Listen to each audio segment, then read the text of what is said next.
Welcome to the Ari Hoffman Show on Talk Radio 570 KVI, your home for the politically homeless, streaming live at KVI.com and on the KVI app. If you want to be part of the most dangerous show on the airwaves, call or text the Warrior Injury Law Studio line at 206-421-5757. That's 206-421-5757. Coming up this hour, Joy Reid is out at MSNBC, but don't get too excited. We'll tell you what's coming next. But before we get to any of that, time for your daily dose of adrenaline. You want me to stick this into my heart? Are you f***ing nuts? James Carville said something over the weekend. The raging Cajun Democrat strategist who's getting up there in the years said something over the weekend, and the right mocked him mercilessly, made fun of him mercilessly. There's only one problem. They're wrong, and he's right. Now, he's not entirely right about what he said, but he's predicting the collapse of the Trump administration because of public opinion, and a whole bunch of conservatives are thinking to themselves, a whole bunch of Republicans are thinking to themselves, wait a minute, we're riding high. Poll comes out, says Donald Trump is 58% favored over Joe Biden. He's doing 80-20 policies that people like. He's the populist president. Apple, $500 billion investment Apple's making in U.S. manufacturing. What could be wrong? And I'll tell you what it is. Americans have a very short memory, and Americans are very, very fickle. So here's what James Carville said. This is what I believe. I believe that this administration, in less than 30 days, in the midst of a massive collapse, in particularly a collapse in public opinion. Della Volpe at Harvard, who's very good. I used to think, once I saw a Harvard youth poll, I discounted it. I've come to say it's a pretty damn good poll. Pretty good guy. He's gone from 53 approval to under 30 to 39. That's a collapse. And all we need to do, the analogy I use, is Pickett is 500 yards from the stone wall. Hold your fire. It's going to be easy pickings here in 6 weeks. So what does he really mean by that? He's telling the Democrats, shut the hell up on Elon Musk and everything else because that's popular stuff. And when the economy crashes, then you're going to be able to attack Trump. Let me explain. Today, we found out that Starbucks is laying off 1,100 people. And you think to yourself, wait, does that mean Starbucks is in trouble? No, I don't think Starbucks is going anywhere. There was a line at the Starbucks I went to today. I don't think Starbucks is in trouble. But do you know what I think? A lot of people who are pinching their pennies right now, who are trying to save right now, are saying, you know what, I can't afford my Starbucks. So I'm going to cut out my Starbucks, or I'm going to get Via packets, or I'm going to get Keurigs, or I'm going to get K-Cups. Do it at home as opposed to going to Starbucks. Save some money. This is the first time I got a coffee in a while. I haven't gone to Starbucks in a while because save the money. So as a result, Starbucks says, well, we need to cut some jobs. And where are they cutting the jobs? At the corporate offices. Just like what's happening with Elon Musk. Elon Musk isn't cutting tons and tons of federal employees who are, for example, in the Army. He's cutting the people in the Pentagon who aren't doing their jobs. He's cutting the people at the higher-ups of the administrations of each of these agencies, who you ask yourselves, why do they even have a job? And that way the money can be spent on the park rangers, or spent on the military, or spent on whatever. But there's a little teensy tiny problem. Elon Musk, according to the Wall Street Journal, has only tripped away about $50 billion. Now, you think to yourself, that's a huge amount of money. And it sounds like a huge amount of money. But here's the problem. $50 billion in terms of the national debt, it's $34 trillion. Our annual budget is $7 trillion. That's a drop in the bucket. Let's bring this closer to home for a second. Washington has somewhere between $12 and $16 billion budget deficit. But that probably means it's higher if they won't give us the exact number, and we've been saying that since day one. Let's not forget, originally they said it was only $10 billion. Now it's somewhere between 12 and 16. So the volunteers over at Washington Doge, by my account, have come up with about $1.5 billion in savings. Does that get you to $12 billion? Does that get you to $16 billion? If the legislature and Bob Ferguson actually go through with the cuts that Bob Ferguson has suggested, that's only another $4 billion. So let's say, for sake of argument, even though he never will, he cut everything I found, everything Washington Doge found, everything that he wants to cut. Where are you at? 5.5 billion? That's not 10. That's not 12. That's not 16. Unless you go after the entitlement programs that people rely on, unless you find the waste in Medicare, Medicaid, Social Security. But the second you do that, the Democrats are going to pounce all over you. Here, closer to home, unless you find the waste in Homeless Inc. and a whole bunch of the other sacred cows, you're not going to be able to trim that fat, which means what's going to happen is the Democrats are going to say, we need taxation. Now, I love what Doge is doing, both nationally and the local volunteers. Don't get me wrong. I'm not saying you don't do that. But what I am saying is you need to be realistic that, sure, $50 billion or $1 million in condoms to Gaza, whatever it was, is a stupid waste of money. And all the other stuff we've found, money going to self-service stations or whatever else it is that we found. It's headline grabbing. It makes a point, but it's not going to get you all the way to where you need to go. And there's trouble on the horizon. I look out right now over Elliott Bay, and I cannot imagine a more perfect analogy than what I am seeing out there. There is a massive storm cloud coming right now. I can see it. It's been raining all day. If that thing's coming our way, it's going to be pouring all night.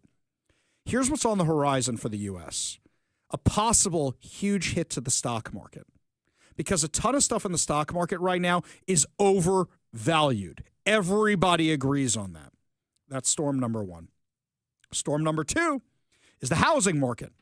The housing market right now, you have a ton of people that can't buy anything because the interest rates are so high, so they're holding on to their inventory. There's a lot of stuff out there that's overvalued. And what I'm worried about is a burst in a bubble of the housing market as well. Now, what's going to happen is if either of these things go bad, people are going to say it's Donald Trump's fault. There's one little teensy tiny problem. Whose fault is the inflation? Joe Biden's. It's his administration. But Donald Trump is going to get blamed for it if he can't bring it down. If the Democrats were smart, what they would stop doing is attacking Elon Musk, where the Doge cuts are very, very popular, and they would just say every day from now on, what about the price of eggs? What about the price of eggs? What about the price of eggs?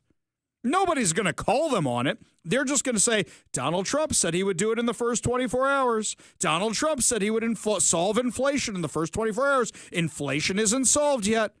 And if they keep hammering, and hedge their bets that something bad's going to happen, when something bad happens, they can say, I told you so. And aside from Twitter, everybody else will believe it. And they will turn on Donald Trump and Republicans like that. That's what James Carville's talking about. The average American isn't going to be able to see the nuance of Joe Biden spent us into oblivion. He put a whole bunch of money in a T-shirt cannon and started firing it into the economy, and Donald Trump's trying to fix it right now. Plus, you think the Federal Reserve is favorable towards Donald Trump? You think they're going to bring down interest rates right away? Of course not. Here's something else. Congress needs to actually enact a whole bunch of these cuts. Elon Musk can suggest whatever he wants, and department heads and secretaries can do whatever they want. But at the end of the day, Congress has to start actually slicing a bunch of this stuff, and that's going to be an uphill battle. But you see these storm clouds on the horizon. And if the Democrats are smart, they'll take advantage of it. Now, there's a way Donald Trump can fix all this. There is. More cuts mean less money in the economy, which means inflation should be coming down, but that takes time. He needs to keep doing what he's doing. the administration needs to keep doing what they're doing with being open and transparent and honest about everything that's going on. And in fact, they should maximize the stupidity we're seeing from some of these agencies. You see the Parks Department? This was a Star Trek reference. I started laughing about this one. Mike probably caught this one. You see they hung the American flag upside down on El Capitan in Yellowstone Park. And I'm thinking to myself, whoa, did Captain Kirk climb up there and Spock had to save him from falling? But here's something else. They're all mad about these emails that Elon Musk is sending out. Hey, what'd you accomplish this week? Now, I grant you, you can't really send that to the Defense Department, guys. You know why? Can you send that to the CIA? Well, we found out that this spy is doing this and this spy is doing that, and we cracked the code of this and we cracked the code. You can't do that. As I say all the time, government is a sledgehammer, not a scalpel. You send that out to all the employees. Tulsi Gabbard and Pete Hegseth, they're like, don't answer that email. Do not answer that email. Your jobs are safe. Do not answer that email. But these Parks Department guys had the time to climb El Capitan. I just make sure I got that. Hang an American flag upside down. I assume cell service isn't that great up there. Climb back down and post a picture. But point of order, Ari, why did they climb the mountain? Because it's there. Because it's there. Now, I assume they had better time scaling that freestyle than Captain Kirk did. I believe they did because they're probably in better shape and such. And they probably do it on a more regular basis. But that is no small trek. That is some, Mike liked that one. I see what you did. Thank you. Thank you. I like that one. Thank you. That takes time. So you have all the time to scale a mountain, hang up a flag upside down, but you can't answer an email. Plus, making these cuts is overwhelmingly popular. You see the storm clouds on the horizon, my friends. The question is this success going to continue before a financial disaster comes along? A hit to the stock market, a hit to the housing prices. And people won't blame the Democrats. They blame the guy who's in charge. So, for example, who got blamed for the 2008 financial meltdown? George W. Bush. He got blamed for that, even though Dodd-Frank, a bill pushed by Democrats, which would give anybody the ability to buy a house, even if they had no job, even if the income wasn't verified. You saw the movie The Big Short. That's the one thing they left out. The thing they left out was the Democrats passed legislation that let all that happen. They're not going to look at that and say, well, Joe Biden caused all this inflation. And even if Donald Trump says it, they're not going to believe it. They're going to say, you're the guy in office. You said you were going to fix this. So that's why James Carville is sort of right. Because if there is a major financial disaster, we got problems. But then there are bright spots to all of this. Ron DeSantis said something fascinating today.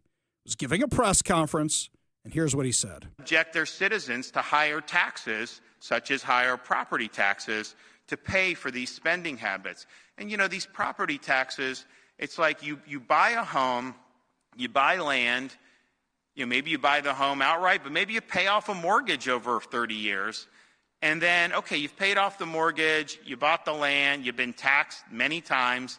It's like, is it your property or not? Just for being on your property, you got to write a check to the government every year. So you're basically paying rent to the government to live on your own property. And our homestead exemption is not strong enough to help these folks because the property gets assessed so high. And that's the thing. If you buy a home for $300,000 and you know there's certain tax, well, then what? 10 years later, they say it's worth $700,000. And so, and they say, you know, there's homestead stuff that helps protect you to a certain extent, but you're paying more. And a lot of people can't afford that.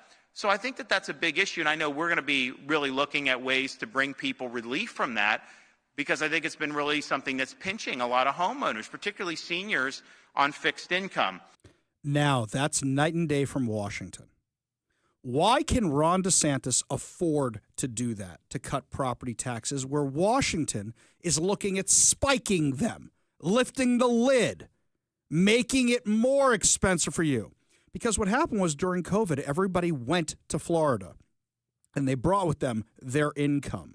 They brought with them their jobs. Do you know how much money they're making off of companies and taxes? Do you know how much money they're making off of so many other sales tax, et cetera, you name it, that they don't have to raise taxes because they made Florida such an attractive place that people just want to give the money and give the money and give the money. Something I was shocked when I dug into the numbers was that Washington didn't have the mass exodus that California did during COVID. Sure, we all know people who left. Sure, we know a bunch of conservatives that left. But as we've discussed many times before, the reason we didn't have this rightward shift as the rest of the country did is the Californians came here for a politically aligned area that doesn't suck as bad as California. They brought their voting habits with them. And you know what? Washington State still has a budget surplus. They are bringing in so much money, but they refuse to cut the ridiculous spending. They could be like Florida, but they refuse to because they're addicted to it, and they believe they know how to spend your money better than you. Ron DeSantis, Florida, is a perfect example of how good government can make people's lives better. He's not just reducing the taxes on Republicans, he's reducing them on everybody in Florida. That's what he's looking to do. And here, they're not just raising the taxes on Republicans, they're raising them on the Democrats too. And the Democrats go, yes, please, sir, another. Just like that. It's like Kevin Bacon in Animal House. Thank you, sir, may I have another? Thank you, sir, may I have another? As I whack him again and again and again. Because here they don't understand. They don't understand it's their out-of-control spending that got them here in the first place if we only had more money, while they sink deeper and deeper and deeper into debt. Here's the thing, my friends. James Carville isn't wrong. James Carville isn't wrong, and the right shouldn't be ridiculing him. Is his timeline wrong? Probably. But he's right about the fact that all it takes is one major financial crisis that was put in motion by the Biden administration, and then you will see how quickly those independents or those Democrats turn on Trump. The problem with making big promises is you got to live up to the big promises or people abandon you.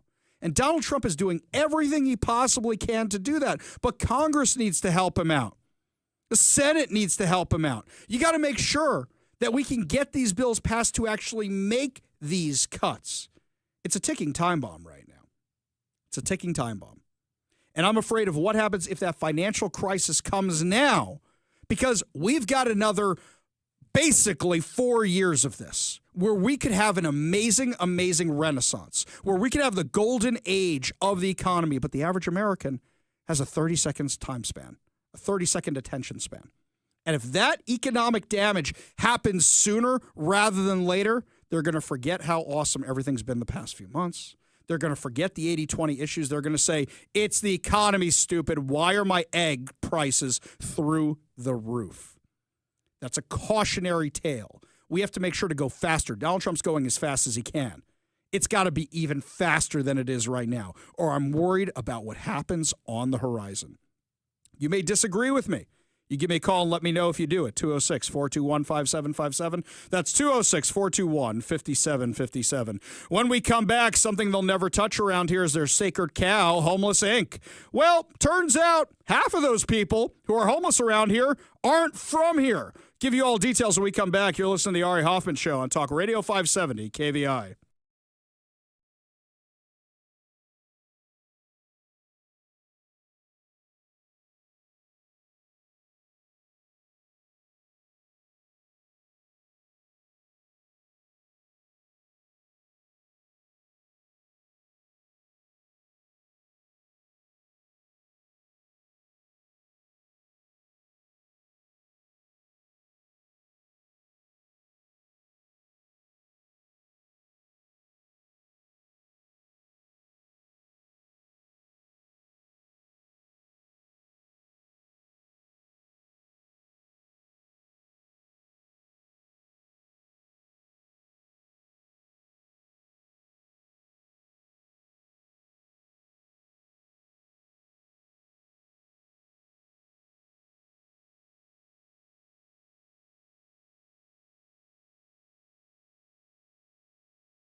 I don't know how I got on their list, but I am one of the people who regularly gets asked to fill out surveys about how Seattle is doing.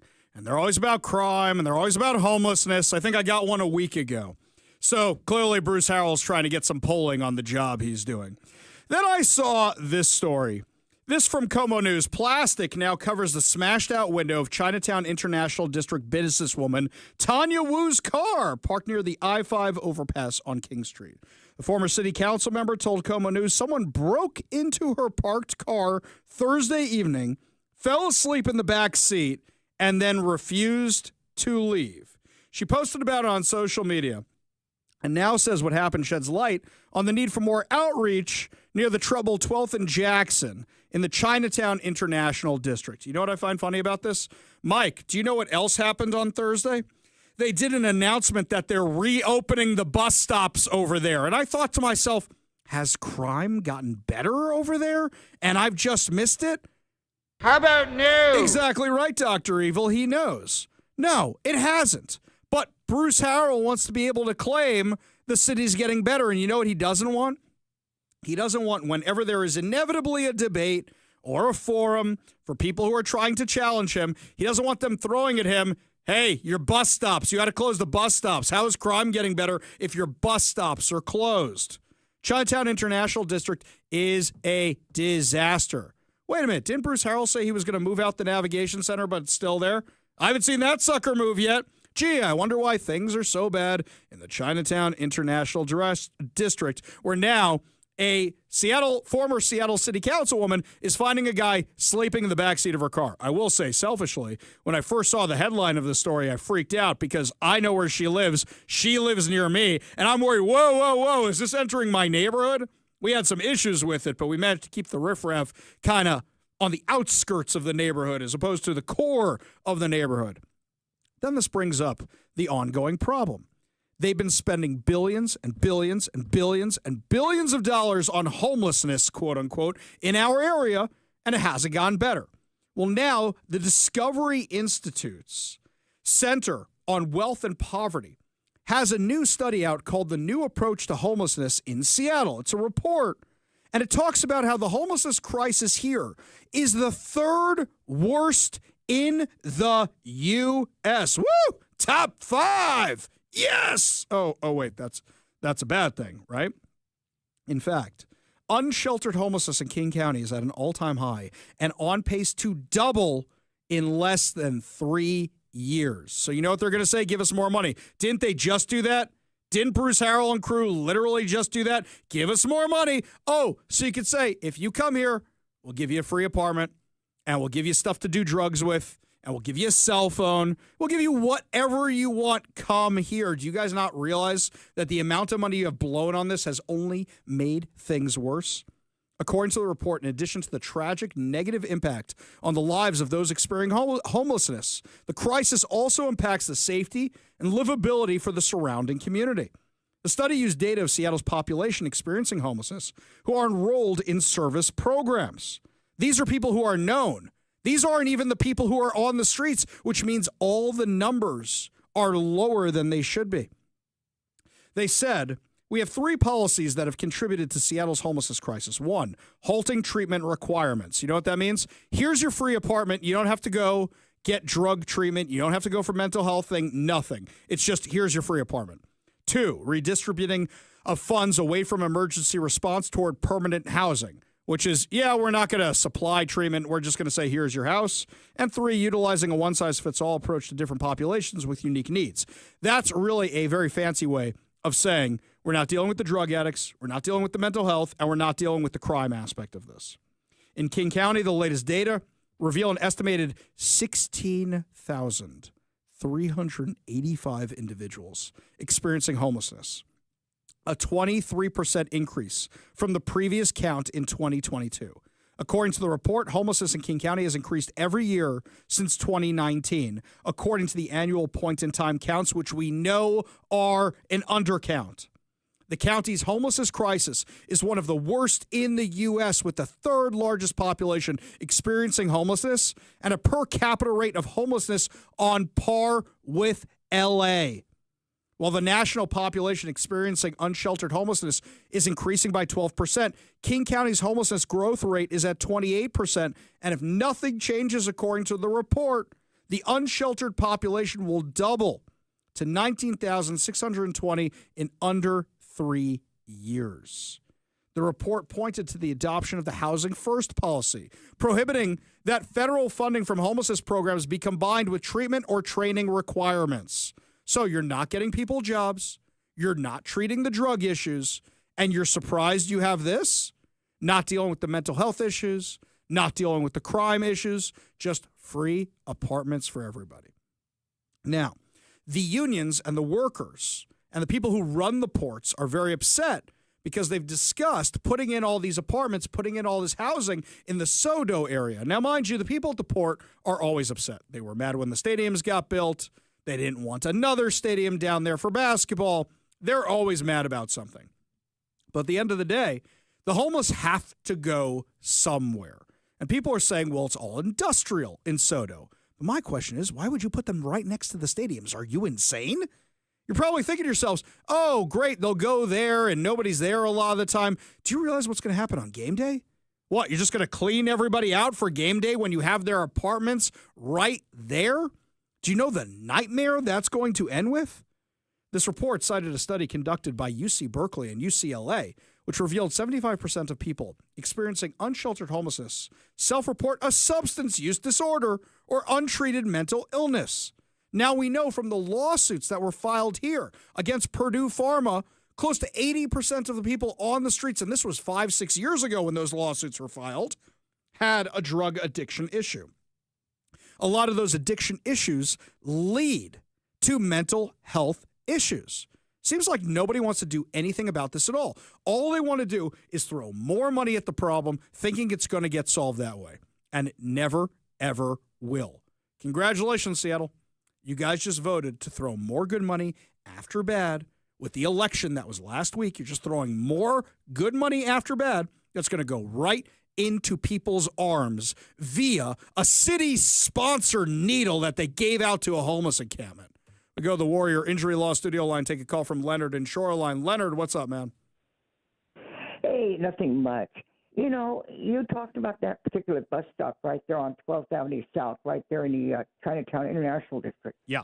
I think what's going to happen is now that the mayor has now gotten that bus stop open, I can tell you that crime is going to get worse in that area. And you know what else will get worse? Aggressive panhandling by the homeless. Well, yeah. The people getting robbed. Yeah, what people don't want to admit about mass transit, especially people on the left who support everybody being in trains and buses, is that mass transit moves crime. And that's the big joke we've been saying, but it's not entirely a joke, is that as soon as that light rail is connected across I-90, Mercer Island and Bellevue are going to be in for dealing with Seattle's problems. Bruce Harrell reopened that bus stop with no good reason to do so, aside from a political one. Nothing has gotten better. And I'll tell you something else. Remember a few weeks ago we were talking about how Bruce Harrell decided to solve the crime issues by hanging up bar lighting across certain streets like 3rd Avenue? So, I was at 3rd Avenue today. It don't look any better. It looks worse, if anything. Leonard, appreciate the call. Appreciate you being part of the show. You want to join the conversation today, give us a call or a text at 206-421-5757. That's 206-421-5757. TJ says over on the text line, it really depends on what the definition of solved is. Yes, good point. It's like Bill Clinton. Well, can you define is? Exact same thing. Lots more to discuss as the show continues. When we come back, the media bashing Trump's latest appointment with the same tired script. They will never, ever learn. That plus deep thoughts with former Vice President Kamala Harris. You're listening to the Ari Hoffman Show on Talk Radio 570 KVI.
Every single time one of these clips surfaces, I think to myself how lucky we are that we dodged the bullet that is Kamala Harris.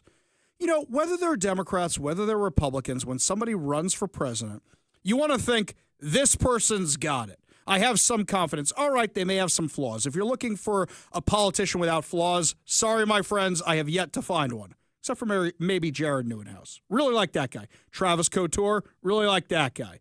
It's a very short list, my friends, a very, very short list. But at the same time, you're not going to find it in somebody running for president. You're just not. But Kamala Harris, there's no gravitas. There's nothing going on upstairs. This is really a not bright human being. So she was asked about the California wildfires. Again, she blew the answer, like 3 weeks ago, I think it was? Which leads us to the latest episode of Deep Thoughts with former Vice President Kamala Harris. Goes through your mind when you see this? You're here, you're now seeing it up close. It's not only seeing it, Alex, you can smell it. You can feel it, right? So it's seeing it with our eyes, and many people have seen it. You all are covering it. But to literally be on the ground here, you can smell the smoke that was here. You can feel the toxicity, frankly, of the environment. You can feel the energy of all of the folks who are still here on the ground. Inspiring. So the question was, what's going through your mind when you see all this? And clearly, nothing is going through her mind. Oh, no, not nothing. The smoke. It's smoke. literally passing between her ears. That's what it seems like. That's really what it seems like. There was no there. It was just, let's describe the scene. Let's talking about it. Well, I mean, this is like the J. Peterman catalog in Seinfeld. Ah, yes, oak timbers and Dad's woodshed or whatever. That's like me trying to describe a scotch. Yes, smells like Dad's belt. Come on. And Grandpa's shoe polish. Give me a break. But that wasn't all this weekend, my friends. She was honored by the NAACP with an award. I'm not really sure what she accomplished. Here was her acceptance speech. It is today that our best work can be done, and not some future day or future year. And this sense of urgency is what we must have today. Knowing, as the saying goes, eternal vigilance is the price of liberty. The price of liberty. To stay alert, to seek the truth, and to actively participate in the fight for America's future. What is she talking about? It's just platitudes. There's no there. By the way, whoever her fashion person is should be fired. If you haven't seen what she's wearing in this clip, and Mike, I don't think you saw what she was wearing. She's wearing a suit that looks like it's meant to be inflated for a costume, like the ones that have the little fan on them, and she never flipped the switch. I don't know what, it's this awful, it's one of the worst suits I've ever seen in my life, and I've lived through Hillary Clinton. I don't know what it is poofed out in all the wrong places. It is just plain bad. Not as bad as the rest of her speech. But some look at this moment and rightly feel the weight of history. Some see the flames on our horizons, the rising waters in our cities, the shadows gathering over our democracy, and ask, what do we do now? But we know exactly what to do, because we have done it before, and we will do it again. We use our power, we organize, mobilize, we educate, and we advocate. Can't imagine why she lost. That's a real head scratcher right there. Sure, a friendly audience is going to applaud whatever you say, but really? That's all you got? By the way, she wasn't the only one saying dumb things this weekend. which leads us to our newest segment, Deep Thoughts, with Congresswoman Ilhan Omar. These people are just idiots. I really, I'm at the point where it's become really hard to have an intellectual debate with any of these people because the level of stupidity that they are displaying every single day is frankly embarrassing, not just in Congress, but as Americans. And the fact that these people are allowed to say just the most ridiculous things tells you that the dumbing of the United States has arrived, because how else do we get a Trump presidency again? I don't even know what she's saying, aside from the fact that she's calling all of us stupid. And she's saying it to Mehdi Hassan. So let me make sure I got this right. The guy who was fired from MSNBC for being a rabid terrorist-supporting anti-Semite racist. Just making sure I got that. You're telling him that everybody's stupid who disagrees with you, and you're on the side of anti-Semitic terrorist supporters. Oh, that, and you also believe in socialism. Wait, it just hasn't been done right yet, right? It hasn't been done right yet. How many more millions of people do we need to kill for it to be done right? By the way, you want to talk about dumb? Aren't you the one who married your brother? So inbreeding, that's not a problem, right? Okay, because I know that leads to stupidity. Just bringing that one up for a second. Ilhan Omar. Oh, God, it just makes me nauseous, that whole thing. Anyway, what are they mad about? They're mad because their policies aren't popular, but they can't articulate what their policies are, so they just call people's names. You know that what happens is when you're having a debate with somebody, as soon as you call somebody a name, you lose. As soon as you call somebody a Nazi, you lose. She cannot articulate her position. So everybody who disagrees with her is stupid. We don't call a lot of people stupid except for Jay Inslee and Kamala Harris. I think that's really it. Really, when it comes down to it, and they're both not very bright people. They're just not. We don't call all Democrats or all liberals stupid. We call them misguided. May call them psychotic sometimes, but we don't call them stupid. That's not it. In fact, sometimes they're very clever, and that's what one of the more dangerous things about them. However, the media is so predictable in their stupidity. So Dan Bongino was just chosen to be the deputy director of the FBI. And what do they immediately go to? Oh, he's a media personality, former Fox News host, right? Well, that's immediately what they go to. As opposed to, yeah, you know he was a cop, and you know he was in the Secret Service. And by the way, having met the guy at the RNC, the way he walks, clearly had a lot of time on the street because his knees are shot. You can see it from walking around. He's talking about a desk job. We're not putting him on the back of the presidential limo here, guys. That's not what we're doing. But at the same time, the media just wants to go with that narrative, the same thing they went after Pete Hegseth with. He's not qualified. Was Sam Britton qualified? You know, the luggage-stealing cross-dresser? The guy who was in charge of our nuclear material? Was he qualified for anything?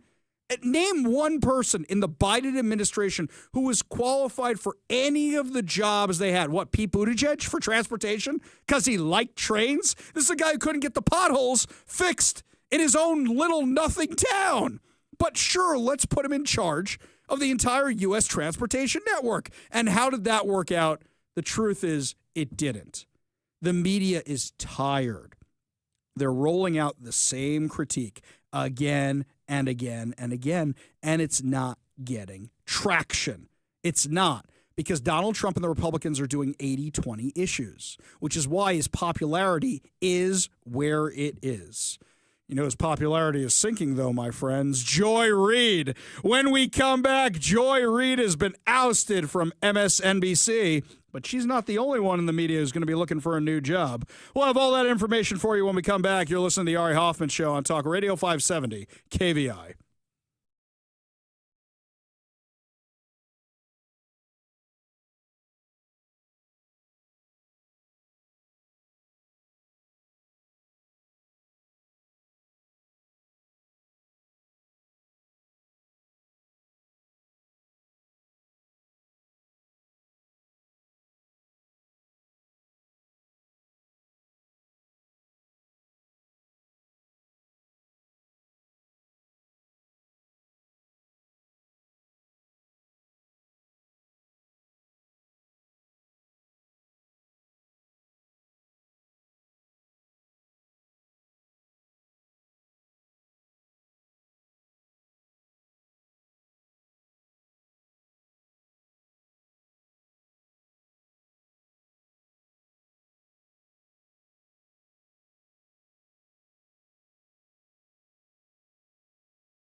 Joy Reid's televised mental institution is coming to an end, my friends.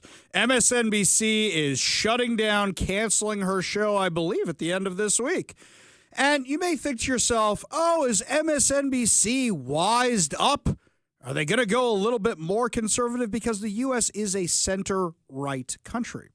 But the problem is MSNBC has made their bed, where they said we're going to cater to the left. And now, because they don't have anybody on the right, instead of trying to figure out a way to break into that market, maybe challenge Fox, challenge Newsmax, OAN, any of these guys, because when you put them all together, that's a lot of people. As opposed to doing that, they're saying, nah, we're just going to get rid of Joy Reid, because their thinking probably is the right gets so much ammo out of her that we don't want that anymore. So we're going to slide in Jen Psaki. All right, guys. Jen Psaki says crazy things also. She says incorrect things all the time. We're going to get just as more distance out of her, and I'm going to break something to you. You know what The View has figured out? That they get all these people watching for the crazy, and now you just got rid of the crazy. Now, I'm not going to say it's not exciting that Joy Reid is off the air. She's going to come up with a show or a podcast. For all we know, she already has one. But here's the thing, my friends. You're going to lose a whole bunch of those Republicans who are only watching to get crazy clips of Joy Reid saying crazy things. That's it. She's gone. Bye-bye. So now you're going to replace her with Jen Psaki. Okay, I mean, Jen Psaki isn't as much as a fire breather as Joy Reid is, so you're probably not going to get as much, but that also means you're not going to get any new viewers off that. You're just going to keep the ones you have. Let me ask you this. Have their ratings gone up since they hired Jen Psaki? No, they haven't. So what are you really expecting to happen here? By the way, she's not the only one who's out. Lester Holt is out also. He's going to be looking for a new job. He's stepping down from NBC Nightly News. You think NBC is going to make a rightward shift? No, they're too worried about losing the people they have. You think CBS is going to go more to the right? CNN was trying for about half a second, but they haven't wised up yet. That if they did a show like Crossfire, people would enjoy that. If they brought back shows like Crossfire, people would enjoy it. Instead, they're just going to double down on their insanity. That's what they're going to do. Guaranteed. Just watch. It's not going to save them. And meanwhile, they have these gajillion-dollar contracts. Now, that's not the only fun in the entertainment world. Jane Fonda got a Lifetime Achievement Award at the SAG Awards last night. And here's what she had to say during all that. Make no mistake, empathy is not weak or woke. And by the way, woke just means you give a damn about other people. Okay, so I want to listen to Hanoi Jane, who is dancing all over the Viet Cong stuff in North Vietnam, you know, celebrating the guys who are fighting America. Please tell me what giving a damn about other people means, really, because you didn't give a damn about the American soldiers like John McCain who were in POW camps who were shown the videos of you. You kidding me with that nonsense? Stop it. But also, here's something else about woke. There's a difference about having empathy and saying you have to have empathy at the expense of other people. What woke does is woke says, oh, your life's sad. Here's who's to blame for it. That's what woke does. We have to tear down somebody else to make you feel better. That's what this DEI garbage is all about. Oh, you don't like where you are in life? White people to blame for it. Asian people to blame for it. Jewish people to blame for it. That's what this woke insanity is, where it's not how do we elevate people through rising tide lifts all ships. No, instead it's their fault. They're to blame because they're white or because they're Republican or because they're conservative or because they voted for Donald Trump or any of that nonsense. Meanwhile, while people like Jane Fonda and Hollywood are doubling down on this woke insanity, is Pete Buttigieg walking away from it? A little bit of that event you described, and it was a caricature of everything that is wrong with our ability both to cohere as a party and to reach to those who don't always agree with us. And we cannot go on like that. We cannot. I also think that we believe in the values that we care about for a reason. And this is not about abandoning those values. It's about making sure we're in touch with the first principles that animate them. What do we mean when we talk about diversity? Is it caring for people's different experiences and making sure no one's mistreated because of them? which I will always fight for, or is it making people sit through a training that looks like something out of Portlandia, which I have also experienced, and it is how Trump Republicans are made, if that comes to your workplace with the best of intentions, but doesn't actually get at what actually matters here, what's actually at stake. I think, and this might sound counterintuitive, if we were more serious about the actual values and not caught up in vocabularies and trying to cater to everybody only in terms of their particular slice of combinations of identities versus the shared project, I actually think if we thought about it a little bit differently, things like diversity would be actually an example of how we reach out beyond our traditional coalition. And what I mean by that is the opposite of diversity is uniformity. And if there's one thing I really respect about principled conservatives, even if I don't always agree with them, is that they have a horror of anything that has a whiff of being pressed into conformity by government or by society. So I would like to appeal to people who, whether it's because of a conservative or libertarian instinct or a more progressive instinct, or I would say just an American belief that part of the point of living in a country like this is you don't have to conform to what other people demand of you, that we're not only on board with that, we're champions of that. Wait a second. That sounded rational. From Pete Buttigieg, the guy who pushed the DEI garbage, the guy who pushed that stuff on the Department of Transportation, the guy who trafficked in that stuff, the guy who updated the flight software not to say airman anymore. From that guy? Why do you think that is? Dude wants to run for president, and he knows he ain't going to get there if he embraces the far left, which he did for 4 years as a member of the Biden administration. So now he's moderating his position. At least he's smart. He doesn't mean a damn word of it, but at least he's smart about it, unlike Joy Reid, who doubled down on crazy. Unlike Jen Psaki, who doubled down on crazy. Unlike everybody in the Democrat Party right now who's doubling down on crazy. We may not like Pete Buttigieg, but he's a lot smarter than a whole bunch of the other people on the far left. He's moderating his message. And if he ever holds office again, if he ever holds a position again, he's going to swing it back to the far left, and you'll see how much crazier he becomes. But at least he gets it. He ain't ever getting nationwide office by sticking with the far left. He understands it more than MSNBC does. Lots more to discuss as the show continues. Chris Rakedahl, our superintendent of public instruction, under fire again as another quotable moment happens. We'll have that insane audio for you when we come back. You're listening to the Ari Hoffman Show on Talk Radio 570 KBI.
Welcome to the Ari Hoffman Show on Talk Radio 570 KVI, your home for the politically homeless, streaming live at KVI.com and on the KVI app. If you want to be part of the most dangerous show on the airwaves, call or text the Warrior Injury Law Studio line at 206-421-5757. That's 206-421-5757. Coming up at 4:45, your chance to win movie tickets as Mike and I review the latest Captain America movie. But before we get to any of that, Chris Rakedahl has gone viral again. So let's back up a little bit here and catch you up if you missed what happened last week. So last week, Chris Rakedahl said this. Next, we got an order recently that said they're going to take federal dollars. The U.S.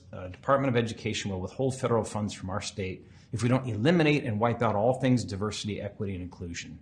Again, I don't know how these three powerful words that have long been the history of our teaching, our education system, our civil rights laws, the way we conduct ourselves, most of us, if you really look into the mirror, would say diversity is a good thing.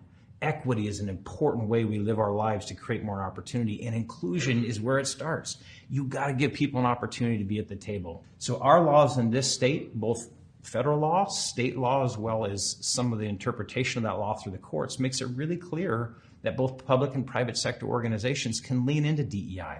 There are laws that protect folks from discriminatory hiring, and we will protect that as well and defend our laws in the state of Washington. But DEI is not a harmful thing, it's a good thing. Really?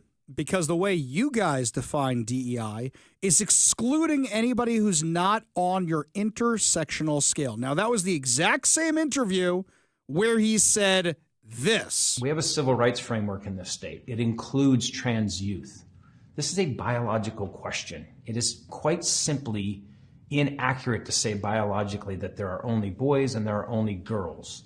There's a continuum. There is a science to this. There are children who are born intersex. There are children whose chromosomes and their hormones aren't consistent with their sex at birth. That's not a debate we're going to have today. I just want to remind you of our civil rights obligation. Our state laws make clear that students get to identify and participate in activities based on the gender in which they identify. We're going to uphold that law. Identify however you want, and you can participate in anything you want. You know what? I want to join the T-ball league. I want to play T-ball because I identify as a 5-year-old. So I want to play T-ball and hit a home run and bash those kids in the face with a wiffle ball anytime I get the opportunity. That's what I want. You know what? I drive a motorcycle, and I identify as a cyclist, so I'd like to compete in the Tour de France.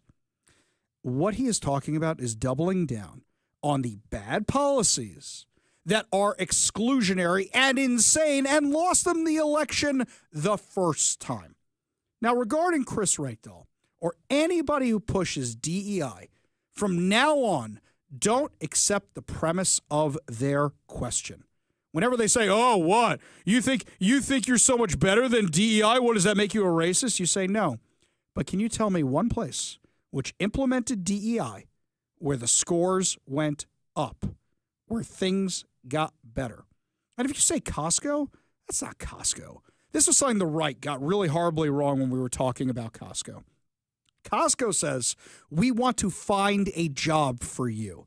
If you notice, certain people are not on the checkout line, but they're doing other things in the store. They're not operating the forklifts, but they're doing other things in the store. So as much as Costco says it's committed to the DEI, they're not doing the same DEI they're doing in the schools under Chris Rakedahl. Now, I sent a request for comment to Chris Rakedahl when I saw this insanity. And I said, if you truly believe in all this, why are Asians still being excluded? Why are you allowing the pro-Hamas insanity against the Jewish students? You obviously don't believe in it because they've never done anything about it, including the stuff that's in the curriculum about it. They've only doubled down and done more and more and more. This is the hill you want to die on? Have the grades gotten better? Have the kids' mental health improved? No, it's all gone downhill. As we've discussed before, after all the learning loss from COVID, and everything else, you guys didn't say, oh, we're going to make it up. Instead, you said we're going to replace class time with this DEI garbage. And as a result, you're telling the kids how terrible they are if they're white. who's to blame for their problems if they're black or brown. You're not giving them the skills to get ahead in life. You're giving them excuses, and you're giving them guilt. You're giving them pain. You're not making anybody's lives better at all. You think you're making those girls' lives better who are competing against boys in sports? So last week, Brandy Cruz was covering what's going on out in Tumwater. Now, there's a girl who said she wouldn't play a basketball game against a biological boy. And she's right. It's dangerous. Look, I don't play basketball with my son and his friends because you know what? Somehow every youth director I know still thinks they're a kid and can play sports with the kids, and they always have injuries. I always say, what happened to your arm? Oh, I was playing basketball with the kids. What happened to your leg? Oh, I was playing football with the kids. They are kids. We are old. I hate to break it to you, and I'm not even that old. I'm the ripe old. Oh, my God, I'm turning 44 this year. Oh, no. Right? But I don't try playing sports with my son and his friends because I'll get killed. I was telling Mike earlier today. I built a rowing machine in my basement this weekend, and I have a method to my madness. I say, you know what? I'm watching stupid TV anyway. I've actually decided I want to catch up on a few shows. So I'll do one show a day worth of rowing and maybe get back into it. I cannot believe how out of shape I am. My knees aren't working right. My elbows aren't working right. My gut's in the way of everything. This is going to be a long uphill climb, especially when I haven't changed my dietary habits that much. But you know what? We're older, and it's going to hurt, and it's going to be painful. It's worth it because I don't want to do the Ozempic thing. Hard pass on that. I don't feel like injecting myself. No. But at the same time, I know I cannot compete with those kids. A girl competing with a boy is going to get hurt.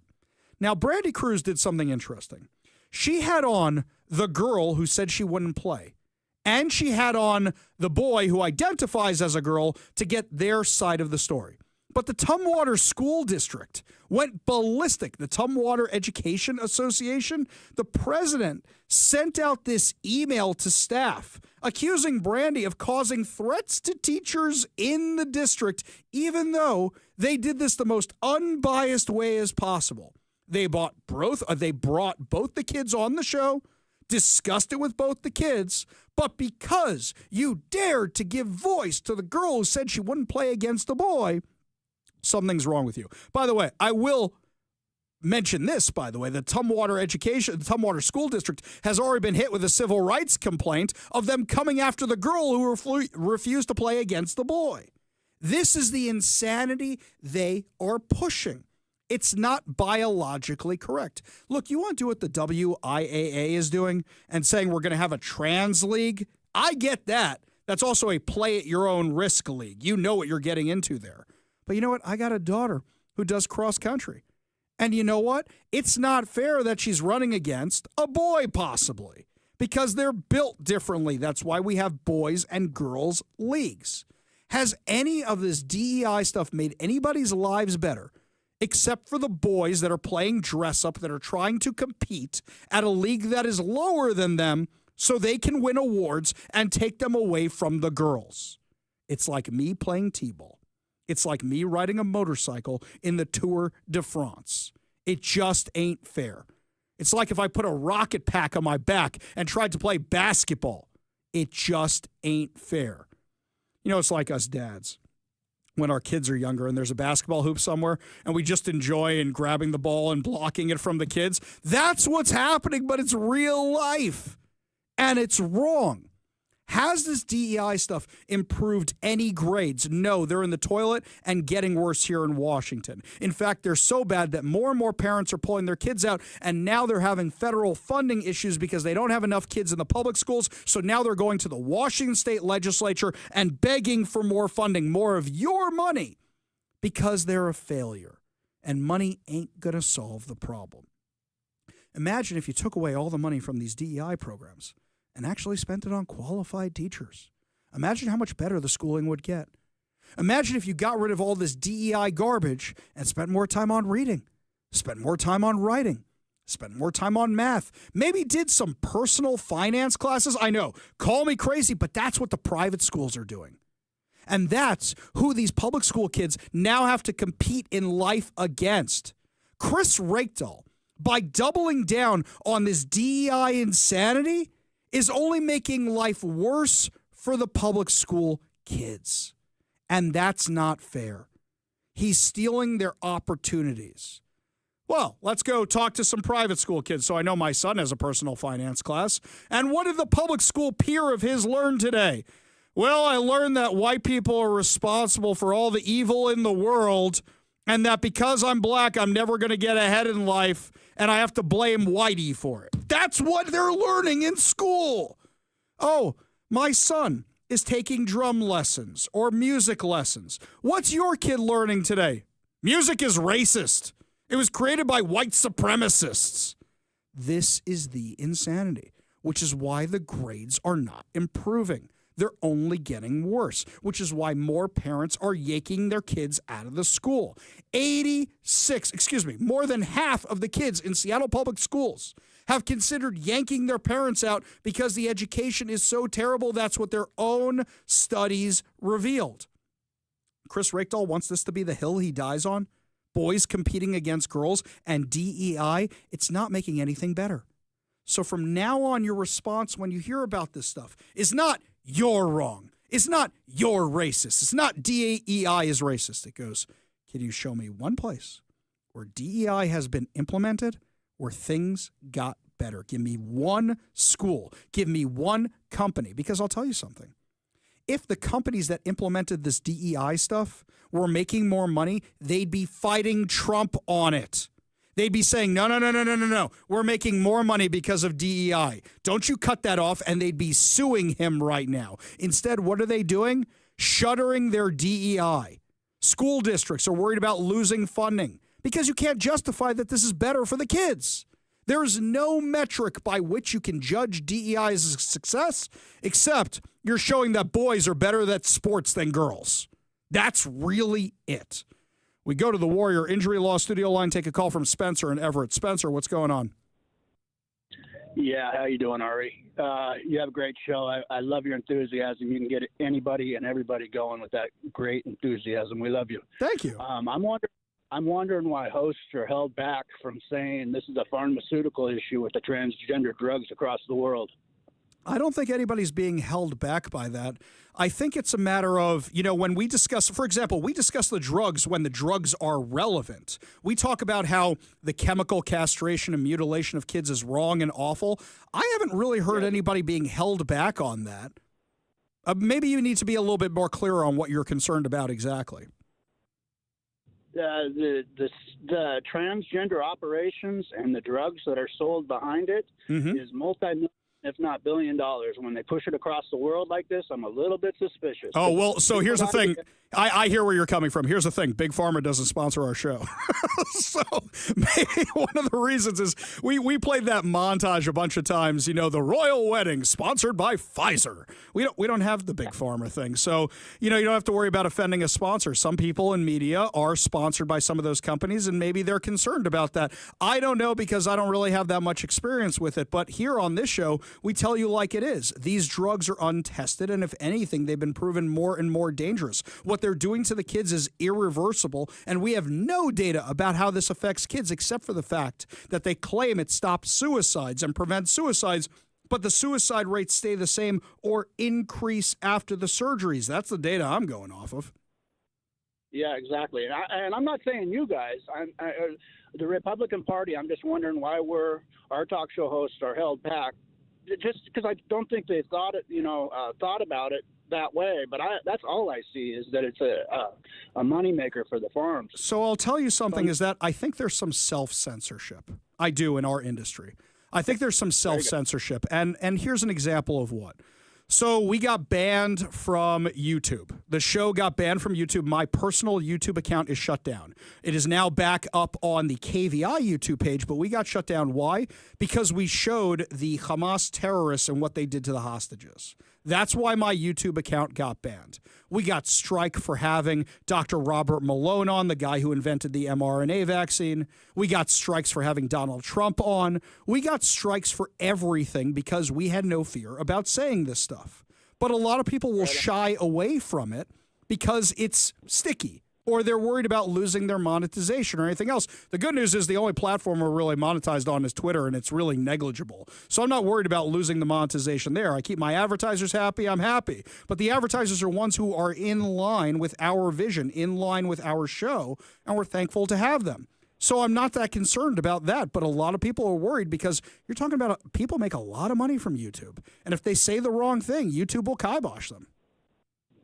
Sure. And what about the politicians that are pushing the DEI? That's who I believe is bought and sold. Well, you can look that up real easy. There are tons of websites you can look up and see who they're getting the money from. And let's not forget, people like Patty Murray get a ton of money from the pharmaceutical industry. Spencer, appreciate the kind words. Appreciate you being part of the show. You want to be part of the show, give us a call or a text at 206-421-5757. That's 206-421-5757. We go back to the Warrior Injury Law studio line, take a call from Ian in Tacoma. Ian, what's up?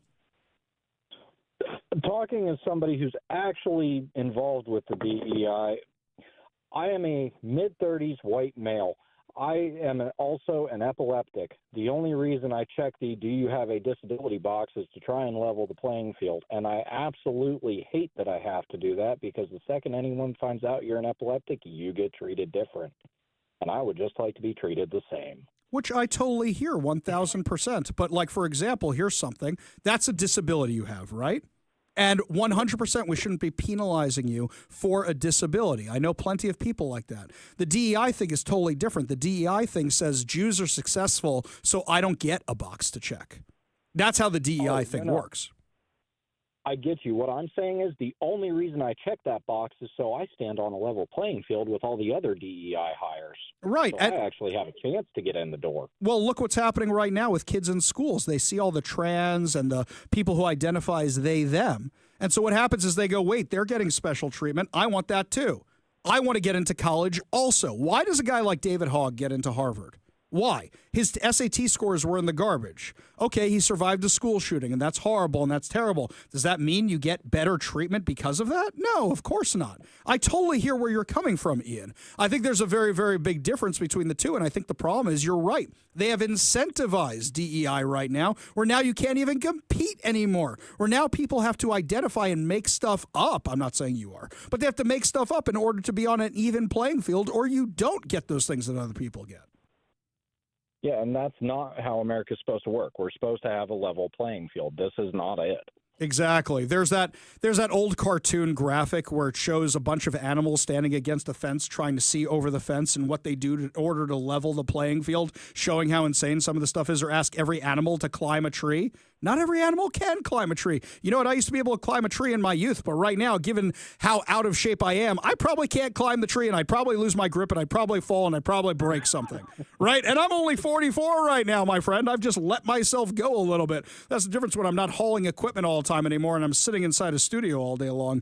Ian, appreciate the perspective. Appreciate you being part of the show. You want to be part of the show, give us a call or a text at 206-421-5757. That's 206-421-5757. When we come back, my friends, the bills that are dead and the bills that survived and the bills that can come back as zombies. What the Washington State Legislature is doing right now as we speak. You're listening to the Ari Hoffman Show on Talk Radio 570 KVI.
Welcome back to the Ari Hoffman Show. Just a reminder that coming up at 4:45, your chance to win fantabulous prizes, including 4 run-of-engagement passes to The Last Breath.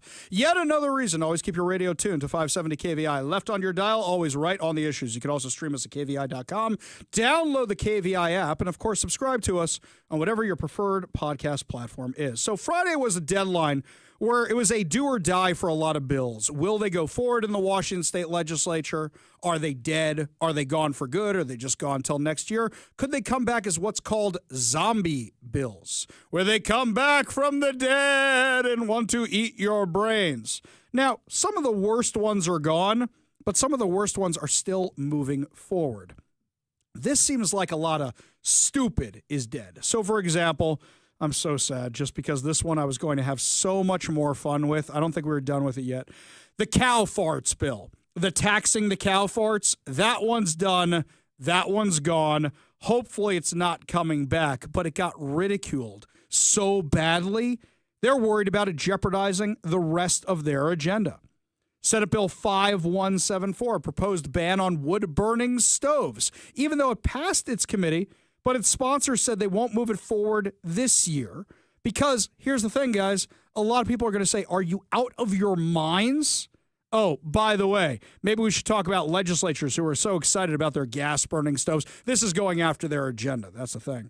House Bill 1512 would have prevented law enforcement from pulling over motorists for non-moving violations like a broken taillight or expired tabs. They wanted to push that one forward. So restricting police actions again?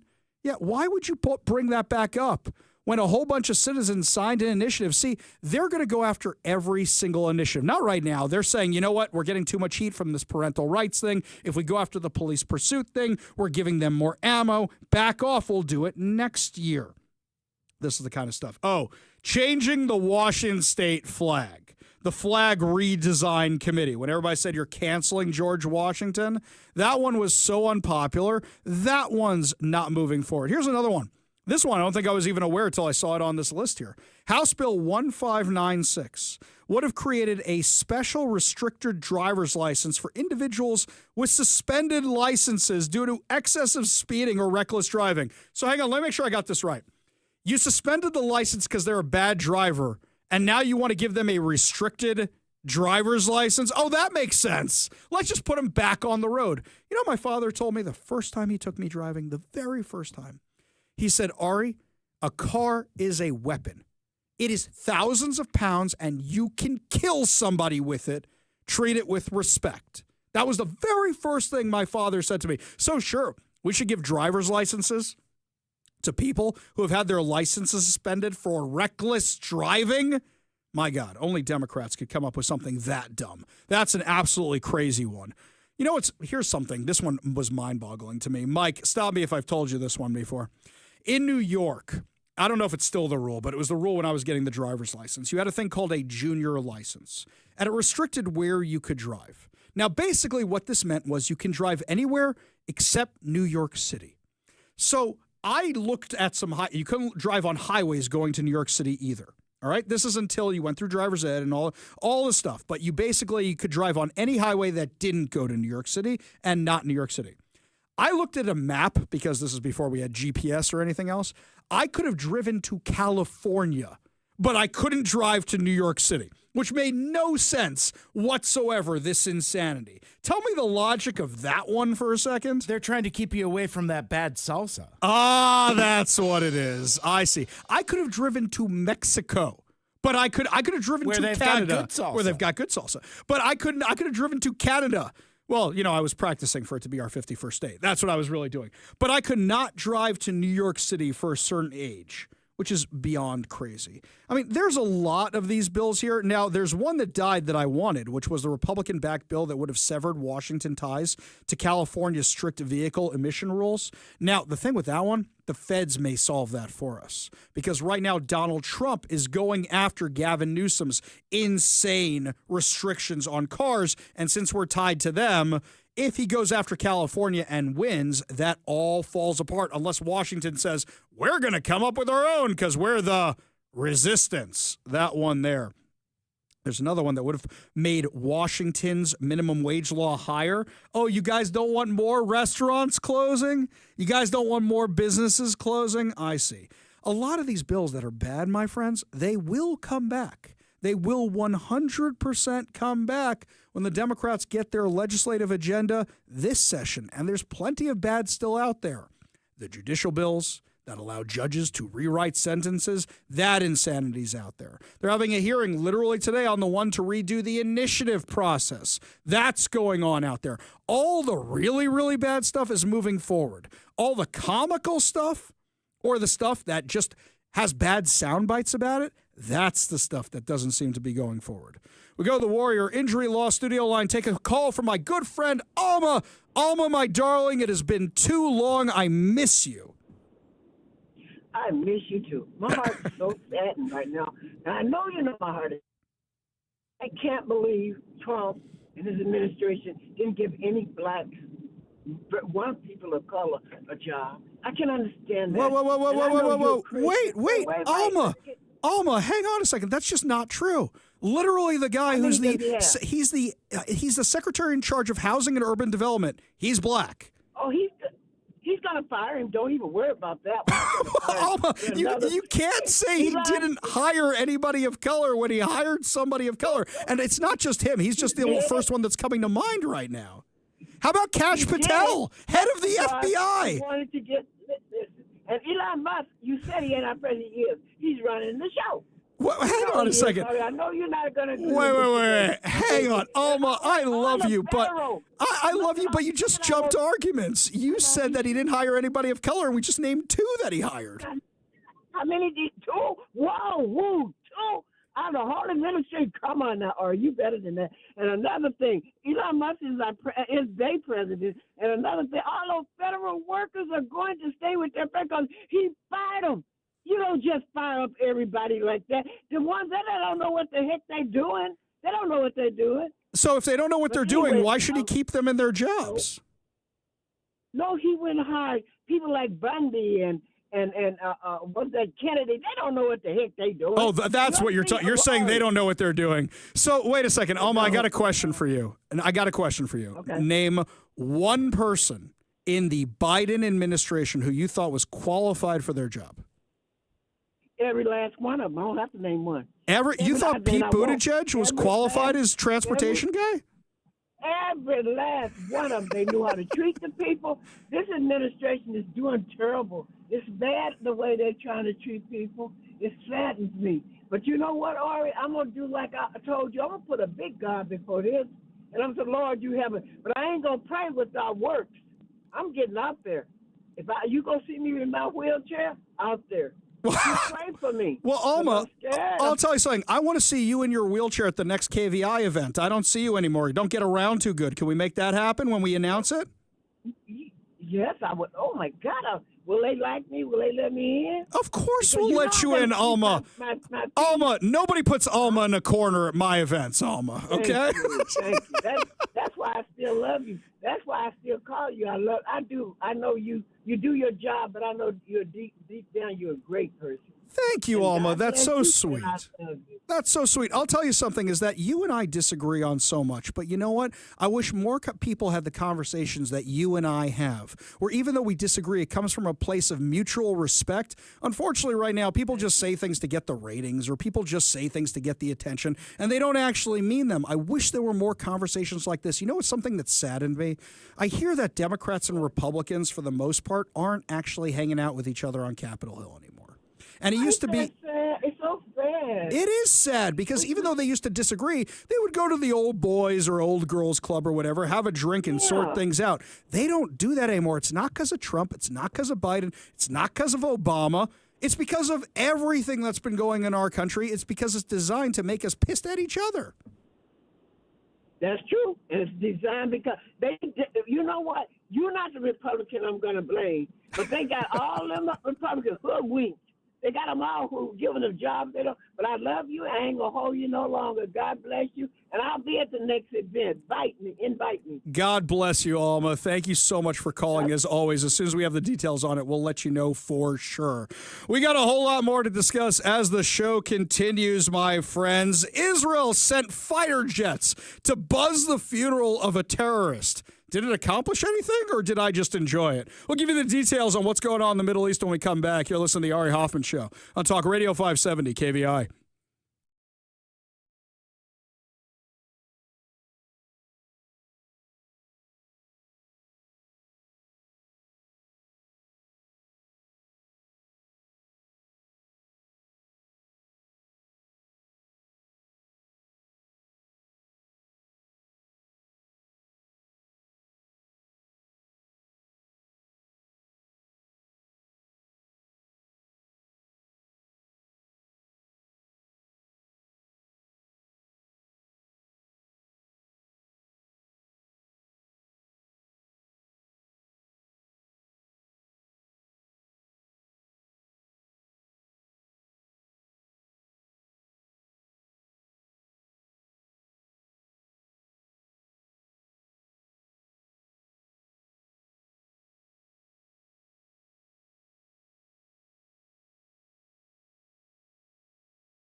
Welcome back to the Ari Hoffman Show. Just a reminder, if you want to see this beautiful face and this receding hairline, you can check us out on streaming video on Rumble, Facebook, and over on X and the KVI YouTube account as well. Yet another way to watch the Ari Hoffman Show / listen to the Ari Hoffman Show every single weekday.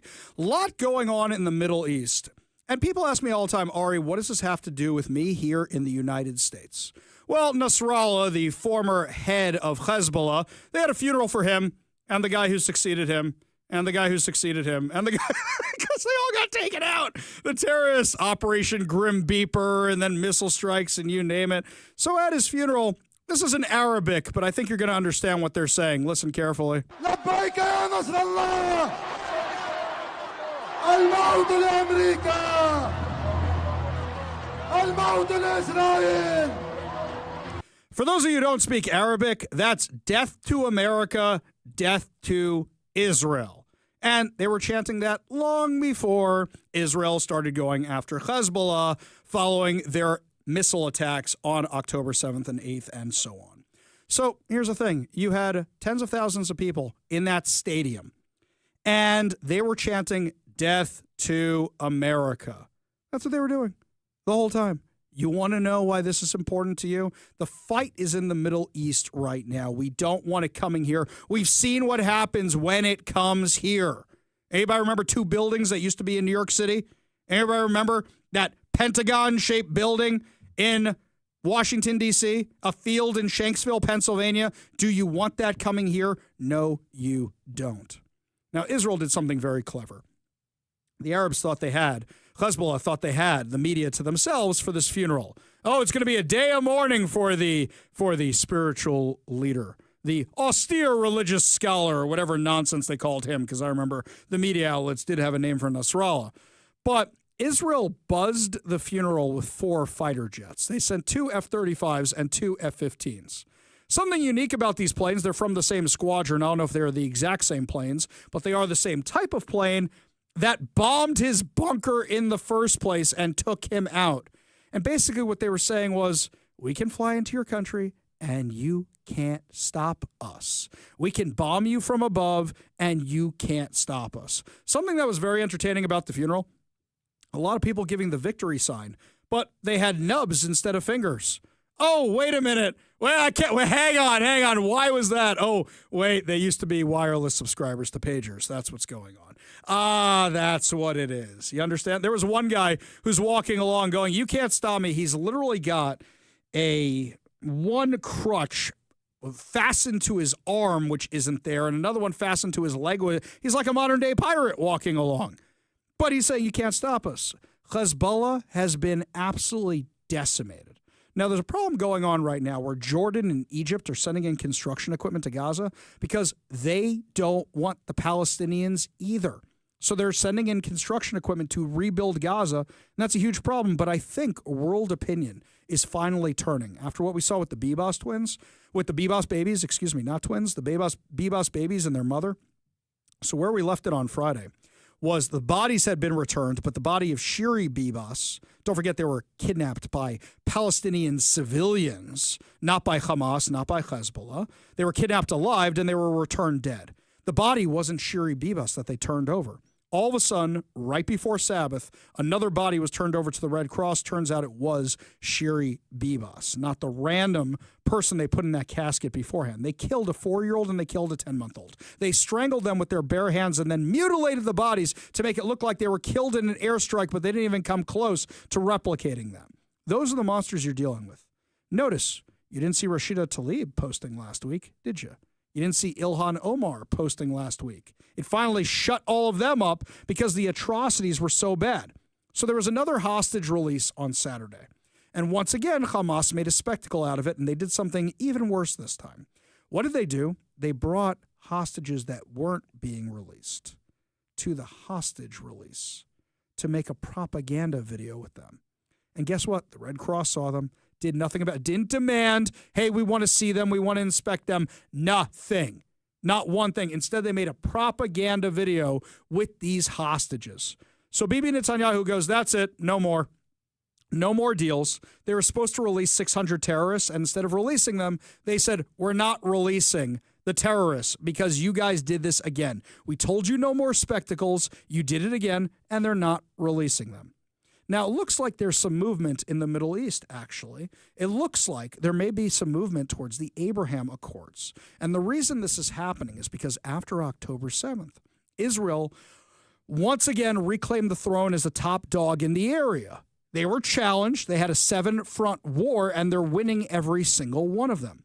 But now it looks like Steve Witkoff made an announcement today that there may become a new Sunni alliance, which is the Sunni countries. There's a Sunni and the Shiites. The Sunnis are the good guys, Shiites are the bad guys. Even though nobody's really a good guy or a bad guy, it's just a matter of do we have aligned interests for the moment. It looks like they may be building up a new Sunni alliance with Israel through the Abraham Accords, because Israel has once again demonstrated, if you want to fight with Iran, if you're worried about Iran, you got to make deals with us, because Iran is the problem. They're the ones who fund Hezbollah. They're the ones who fund Hamas.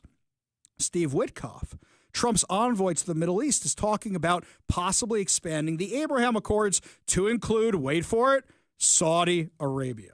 If any good comes out of this, it means Saudi Arabia is finally entering the Abraham Accords, which means that other Arab countries will follow as well, which means we may get more stability in that area. Peace through strength. That's what we're looking for. You guys don't want to have endless wars in the Middle East? This is how we get there. You don't have people chanting death to America anymore? You know what's fascinating in the Emirates? When the peace deal was made, the Abraham Accords originally, it was, we want to have the Jews come. We want their tourist money. We want the Americans to come. We want their tourist money. And that's exactly what happened. Saudi Arabia is weighing the exact same thing right now because they realized Israel ain't going anywhere. So this is good stuff that's happening right now. Unfortunately, came at a horrific price. Now there's discussions about cutting off aid to Gaza. This whole idea about these starving Palestinians has been proven to be false. Anytime they parade everybody out for one of these ceremonies, they bring out thousands of Palestinians who don't look like they're starving, don't look like they're dying. In fact, they look very well fed. And then you see the hostages. The only people starving in Gaza right now are the Jewish hostages who are being held underground. Are things actually changing? One can only hope so. One can only hope so. When we come back, your chance to win fantabulous prizes, including movie passes, as Mike and I review the latest Captain America movie. You're listening to the Ari Hoffman Show on Talk Radio 570 KBI.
I went into Captain America Brave New World with very low expectations, but they were exceeded, I think, because I really didn't like this movie. Do I hate it? Do I think it's bad? No, it's just nothing special. It's just an excuse for Marvel to take more of my money. My biggest complaints about this movie are not Anthony Mackie. I think he does a fine job as Falcon/Captain America. I had got no problem with that. Harrison Ford is Harrison Ford. We didn't have to see him shirtless so often. I didn't really need that in my life. My biggest issue was the Captain America movies. The first Captain America movie was okay, got the job done, nice, retro, cute. The second one was really, really good. And that's when the Russo brothers took over the franchise.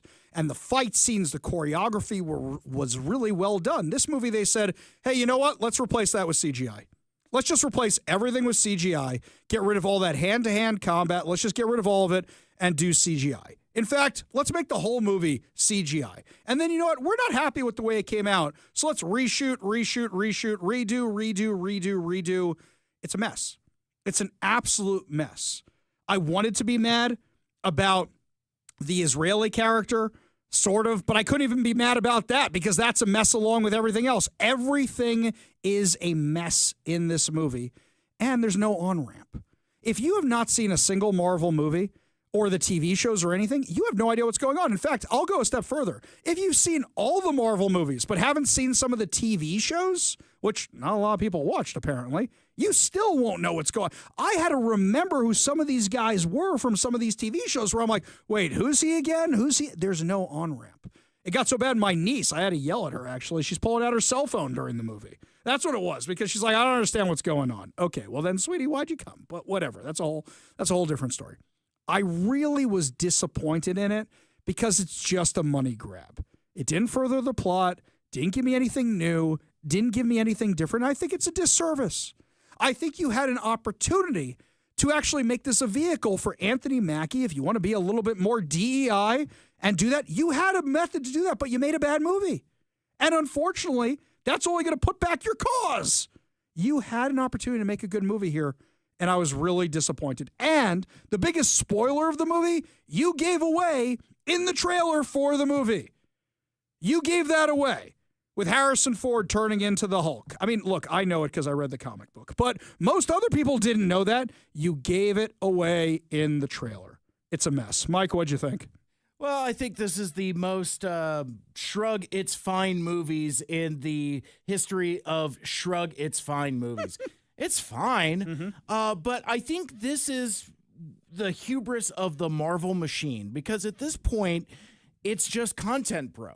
You know, movies are indistinguishable from TV, indistinguishable from movies. Yeah.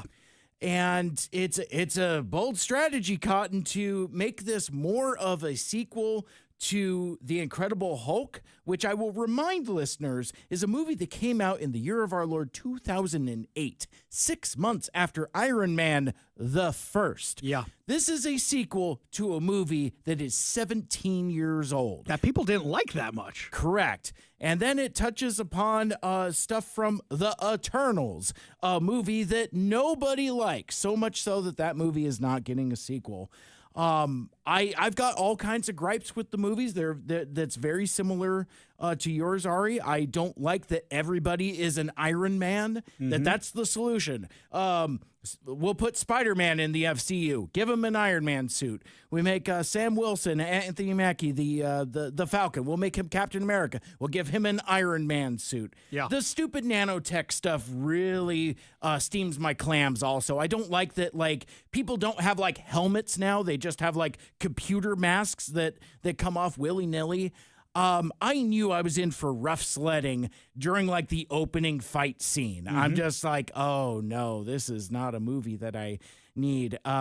We could talk about the Israeli character at a different time, but, like, all of the pseudo politics aside, don't cast the most impossibly tiny person ever and tell me that they're like a badass fighter person. Yes. Ari, your daughter is taller than this lady.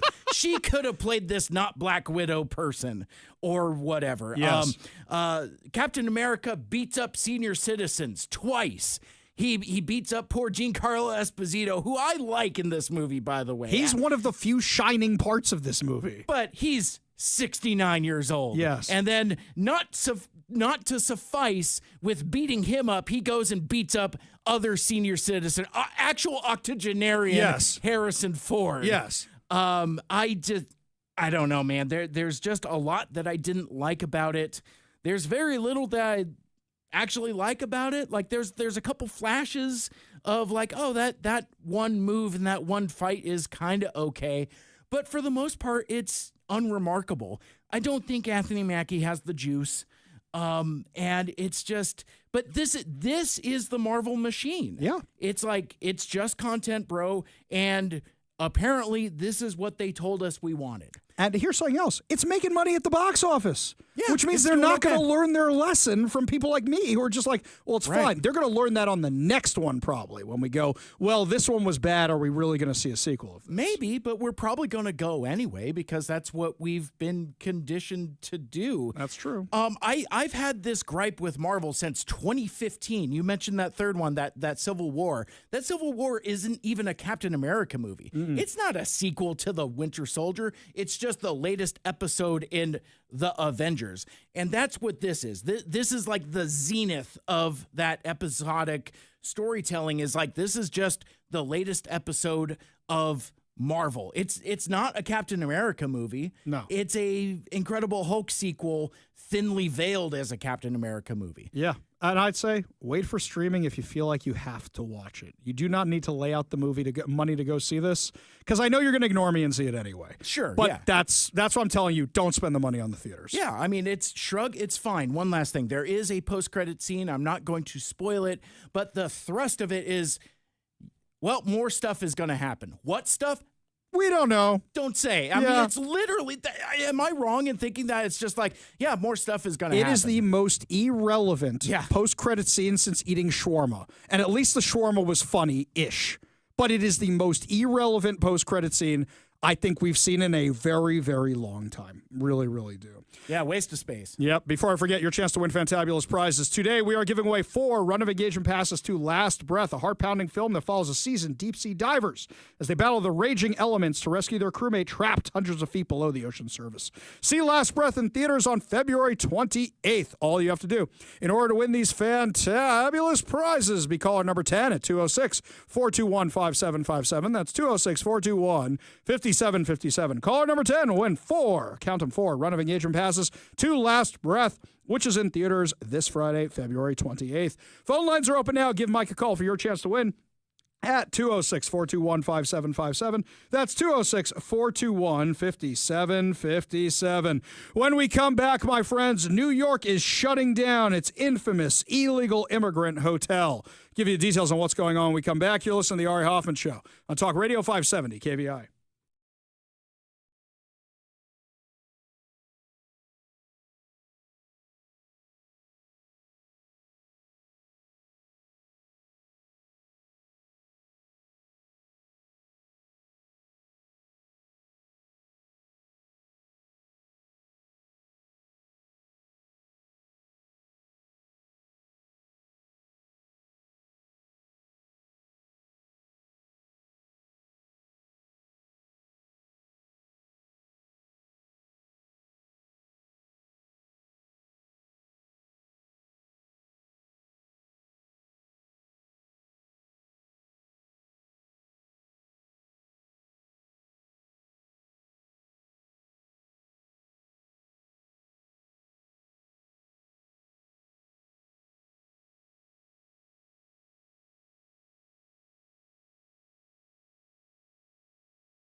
Welcome to the Ari Hoffman Show on Talk Radio 570 KVI, your home for the politically homeless, streaming live at KVI.com and on the KVI app. If you want to be part of the most dangerous show on the airwaves, call or text the Warrior Injury Law Studio line at 206-421-5757. That's 206-421-5757. Congratulations to Deborah in Des Moines. You are the winner of 4 Run of Engagement passes to Last Breath. Your next chance to win and be like Deborah is coming up at 5:45 during our Good News giveaway, where you can win 4 tickets to the Bremerton Air Show, plus so much more.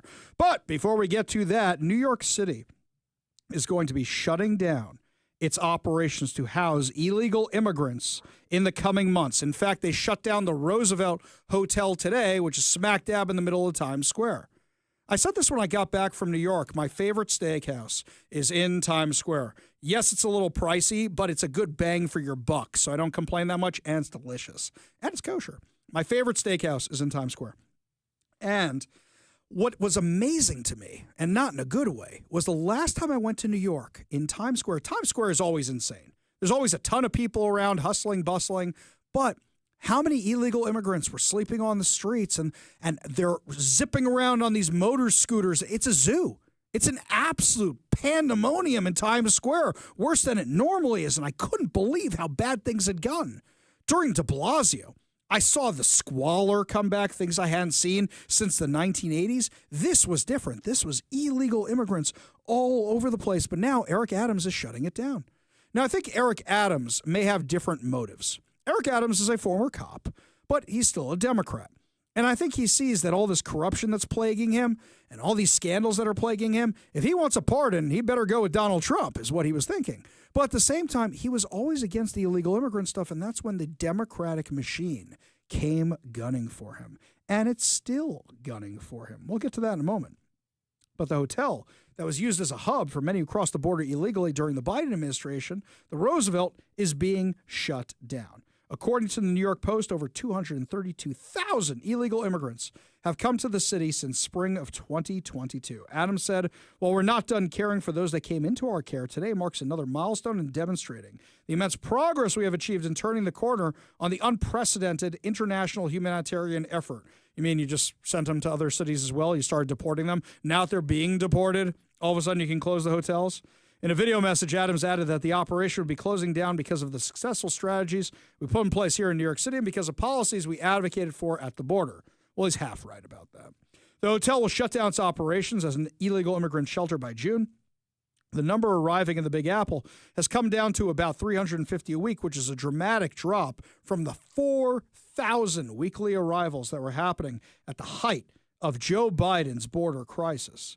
The Adams administration said that between June of this year and June of last year, a total of 53 shelters will be shut down and all tent cities will be disbanded in the Big Apple. The Roosevelt Hotel, which has about 1,000 rooms, was turned into an illegal immigrant registration center as well as an emergency shelter in May of 2023 as illegal immigrants were bussed in from other states. The New York Post reported that around 173,000 illegal immigrants went through the hotel's intake center, let's not forget, including Laken Riley's murderer, when they arrived in the hotel since that time. So this is huge news that they are shutting this thing down. It was basically just a travel agency for illegal immigrants. Oh, you want to go to Georgia and kill a nursing student? Sure, we'll get you a flight. No problem. But the Democrats aren't happy with this at all. This was their baby. This was their plan to keep power. And because Eric Adams turned on them, they're turning on him. And with the most unlikely of people. So Congressman Richie Torres. I like Richie Torres. He left the far left to become a moderate Democrat, but now he's in on this, let's get rid of Eric Adams. Do I think Eric Adams is a good mayor? No. I think he's an absolutely terrible mayor. And if the Republicans could come up with somebody with a pulse, this is the election that they could possibly win New York. This is it. Because who are they endorsing? Andrew Cuomo. Now that's a name I've not heard in a long time. A long time. Andrew Cuomo, who killed everybody who was in a nursing home in New York during COVID. That's the guy you want being mayor of New York? The guy you ran out of town on a sex scandal? That's the best the Democrats can do for mayor of New York? See, there's definitely a you scratch my back, I'll scratch your back going on with Richie Torres, who wants to be New York governor. It's, hey, you endorse me for mayor, I'll endorse you for New York. In fact, I'll throw some money your way because Andrew Cuomo still knows where some bodies are buried and can still fundraise pretty well. But here's what Richie Torres said. He said the two most important things we need are competence and courage. Andrew Cuomo has the competence to govern the city. Excuse me, what? The competence? There's nobody left alive in New York City nursing homes because he killed all of them. This is a guy whose policies were beyond terrible, but competence to run the city. I told you he'd be back. I said this when they ousted him 3 years ago. I said this is a guy who's getting out now, and he will be back. That's why he's resigning. And that's exactly what's happening. Says he has the courage to stand up to extremist politicians, both from the far left and far right. Really? Because he locked everybody in their homes and then sent COVID-positive patients into nursing homes to kill everyone.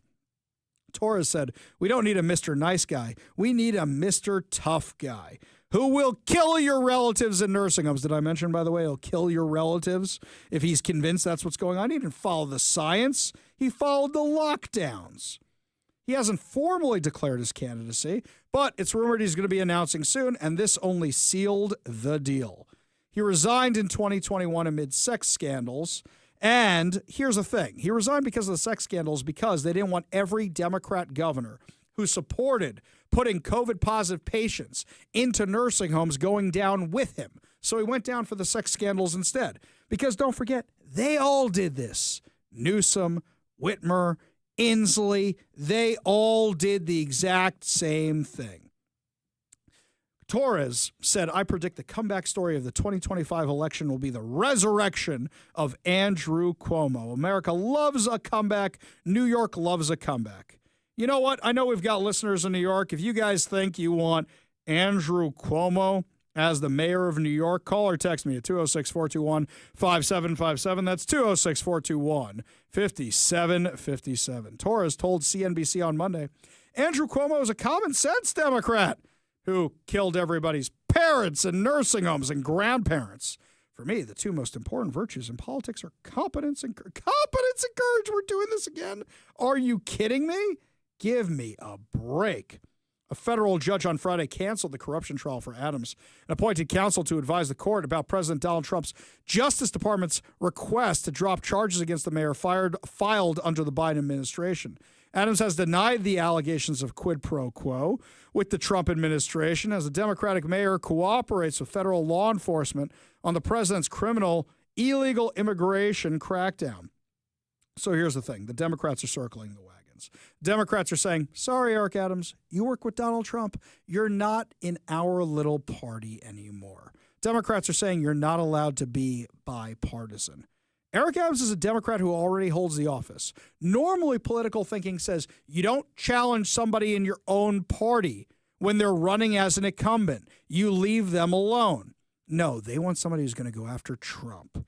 They want somebody with serious Trump derangement syndrome, and that is Andrew Cuomo. That's what they're going to do. Getting back to the illegal immigration thing for a second here, Democrats were part of the governors of America conference that they had at the White House because all governors are part of the Governors Association of America.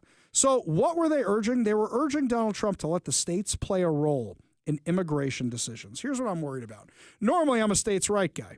But here's the thing. You're talking about national security in this case. So if Washington doesn't want to secure its border, is that a federal problem or is that a state problem? Well, that's a problem for everybody. As we learned, every single state can become a border state with the bad policies. So if Bob Ferguson and Nick Brown keep letting in illegal immigrants across the northern border, those illegal immigrants can end up other places and cause problems. We've caught terrorists at the borders. We've caught gang leaders at the borders. Now, you want to have a seat at the table and discuss policy? Sure, I'm all for it. But you guys saying we want to let in whoever we want, not unless you're sealing the borders of Washington to the rest of the U.S., and we know you're not doing that. So now you're creating problems for everybody else. So as much as I'm a states' rights guy, I think this is a terrible idea, and there's some GOP governors who are on board with it too. Now, they're on board because they say, well, we want to be stricter than the blue states, which I get, which is what they did during Biden. But the problem you have here is if we are all sharing a country together and we're sharing borders together, California, how many illegal immigrants came through there? Oregon, not so much. But Washington and California, how many illegal immigrant criminals did you let in? How many gang members did you let in? How many terrorists did you let in? This is a massive, massive problem that they don't want to enforce border security, because then you're going to get more Laken Rileys. And by the way, enforcing border law is an 80-20 issue. It's something that the majority of Americans agree with. You may disagree with me. Give me a call, 206-421-5757, or text us at 206-421-5757. By the way, turns out if you actually enforce the law, then all of a sudden you're going to get good results. Here's National Border Council President Paul Perez. I've been with Border Patrol since the INS days back in 1997, so going on 28 years. And this is definitely trending to be the most secure border that I've ever worked under because of Donald Trump's policies and everything that he's put in place to secure the border. It's working, and those numbers actually tell that story. Wait a minute. You mean if you actually enforce the law, the number of border crossings goes down? No! Really? Really? Oh, I'm beyond shocked. Here's Sandra Sanchez, who's a correspondent for the Texas border for Border Report. South of the border, also, there is a renovated hospital called Pumarejo. It's about 10-minute drive south of the Matamoros Bridge there that leads to Brownsville. And this facility had about 1,000 people there a year ago. It could have upwards of 2,000 people. There are 250 people there now, mostly from El Salvador, Guatemala, Honduras. I'm told very few Mexican families. These are people who had CBP One app appointments for asylum and were canceled after President Trump took office. Some of them hung on with hope that the appointments would be renewed. There was some rumors spreading. There was a February 9th date. Everyone thought that that was going to be the golden date. They were going to reinstate it. Of course, that date came and went. There were no appointments issued. So, you know, they're stuck. And some of them just don't know what they want to do, whether they want to get Mexican visas, whether they want to try to get jobs. So you mean if you actually enforce the law, then people actually follow the law? Wow. Shocker. A shelter for illegal immigrants in San Diego is shutting down after receiving no new arrivals following the Trump administration's termination of the CBP One app on Inauguration Day, according to the Post Millennial. Wait a minute. Hang on a second here. You're telling me that because now it's not an open door policy? Wait. I thought Kamala Harris said don't come. I thought Joe Biden said don't come, and that didn't work? Oh, I'm shocked. I'm shocked. Oh, I'm clutching my pearls. Oh, my stars, right? Give me a break, guys. So even in a blue state like California, which says, no, we're going to let in all the illegal immigrants don't want to get caught by ICE, baby. Shocker. Absolutely shocker. So you have this place is shutting down. This illegal immigrant shelter is shutting down because nobody's showing up anymore. And also they're cutting off funding for this insanity too. So mazel tov, I'll say. Yeah, actually enforcing the law works. But I did see this. This is a video. Somebody was going around interviewing people at CPAC. And a dude's wearing an ICE jacket. So he asks him if that thing's real or not. Do you actually work for ICE? No, not at all. Nope. Explain the outfit. It's $29.99 on Amazon. I would recommend buying a small if you're my size. This one's a little too loose for my liking. But yeah, if you want some entertainment, wear this and go to a Home Depot in a sanctuary city like where I live right now, Washington, D.C., and you'll see all the illegals. Not all of them, but you can maybe see a lot of them start to run away. And you feel like a group fitness instructor. It's really good. And you actually think that's funny? I think it's hilarious. Absolutely. What's not funny is them illegally. There you have it, everybody. One of the worst people I've seen here at CPAC, and that's saying something. Appreciate it. So that's a guy from the Good Liars podcast. I'm not familiar with their work. His name is Jason Selvig. He's the one doing the interview, one of the worst people I've ever seen. What, you notice that when he walked away, when he was about to say illegal immigration is a crime, that's when he walks away? By the way, I've had interviews with people I don't agree with before. Let them cook, as Mike says. Let them go, and you get more content for your audience that disagrees with this guy. But instead, he was about to make a really, really good point. You're trying to portray him as a troll. And by the way, he is a troll. But at the same time, it's funny. You remember that old video? A comedian, he shows up to a Home Depot. He's got a pickup truck, and he says, all right, everybody get in. And I got a big job for you. Everybody get in. And he drives them right to INS. And then all of a sudden they scatter. Trollish, but funny at the same time. So what's wrong with enforcing border law? What, you think it's discriminatory? Wait, I thought America's such a racist country. Why would you want everybody coming to such a racist country? I kind of want to buy that jacket on Amazon. I'm not going to lie. I did go to Amazon to look, and it's still there. In fact, several news outlets are all mad that Amazon's even selling these things. Are you going to be mad about my kid who bought an FBI vest on Amazon because he wanted to dress up as an FBI agent for Purim 1 year? You going to be mad they're selling oh, of course they're mad you're selling police officer out uniforms. Of course you are. But here's the thing, guys. This is an 80-20 issue. People want the border secure. And how many angel families are there that there shouldn't be because Joe Biden and the Democrats wanted an open border? Democrats open the border again at their own peril because this is a popular issue of enforcing the law. See, Democrats should really be keeping quiet right now. They really should be. Because if an economic crisis comes down the road, they can blame Donald Trump. And there's a couple that are on the horizon. Inflation isn't going down. Doge is just scratching the surface. Here's the thing about Doge. I love that they've cut billions of dollars. I love that they're exposing all this insanity, be it in Washington, D.C. or Washington State. But at the end of the day, you got to trim a lot more than just the fat. You got to get into the meat of the problem, which means entitlement programs. Here it means Homeless Inc. Unless you actually get into those programs, you're not going to get the massive savings you actually need to get the crazy spending under control. And if you don't get the crazy spending under control, you don't fix inflation. And if you don't fix inflation, the costs stay up, which is why I saw this other story here. This is bonkers crazy. That Fox 13 says that the Border Patrol is seeing an uptick in egg smuggling at the southern border amid skyrocketing prices. Unless you get that under control, what happens is they're going to keep blaming Donald Trump for the economy. They're going to ignore that Joe Biden made this mess. They're going to ignore that he created all these problems and record inflation by out-of-control spending, and they're going to blame Donald Trump. And that's when the Democrats can turn people on Trump. But right now he's doing the 80-20 issues, and they just sound like sore losers. They sound like sore losers that are just mad that they lost. Oh, it's chaos in the White House. Oh, things. You just sound crazy because you're taking the wrong side of 80-20 issues, like closing up the border. When we come back, my friends, lots more to discuss as the show continues, including could a peace deal in Ukraine's and Russia's war be on the horizon? We'll give you the details on that when we come back. But first, Todd Herman's Daily Thoughtcast, right now on The Ari Hoffman Show.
Welcome back to the Ari Hoffman Show. Just a reminder, if you are not a KVI insider, head on over to KVI.com right now. Sign up. That way you find out about the latest events, anything else that's going on over at KVI. We promise not to spam you. We promise not to give out your data. So sign up to become a KVI insider. And while you're there, check out all the podcasts we have at KVI.com and the stories we have on over there.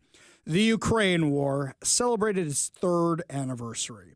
Let's remember this thing would not have happened if Joe Biden hadn't withdrawn from Afghanistan. This thing would not have happened if Donald Trump had still been in office. A lot of you say, oh, Donald Trump, he's a Putin apologist. No, my friends, let me explain how Donald Trump works. He tries the velvet glove. He tries building them up. He tries being nice to them. And then it's the iron fist if they don't do what he wants them to do. At least he talks to Putin. Joe Biden never talked to Putin. Joe Biden never tried to actually find an off-ramp to this thing. It was just, let's fund an endless war. Funny from the guy who said he wanted out of the endless war in Afghanistan. There's no end game. There's no off-ramp. There's no end to what was going on with Russia and Ukraine. So Donald Trump was in the White House today meeting with French President Emmanuel Macron. And he said this. I mean, that's what I do. I do deals. My whole life is deals. That's all I know is deals. And I know when somebody wants to make it and when somebody doesn't. I will say this, before I came here, there was no communication with Russia whatsoever, and Russia wasn't answering calls. They were not talking to anybody. They wouldn't talk to anybody, and people sort of accepted that as being that they want to go forward and just keep going without stop.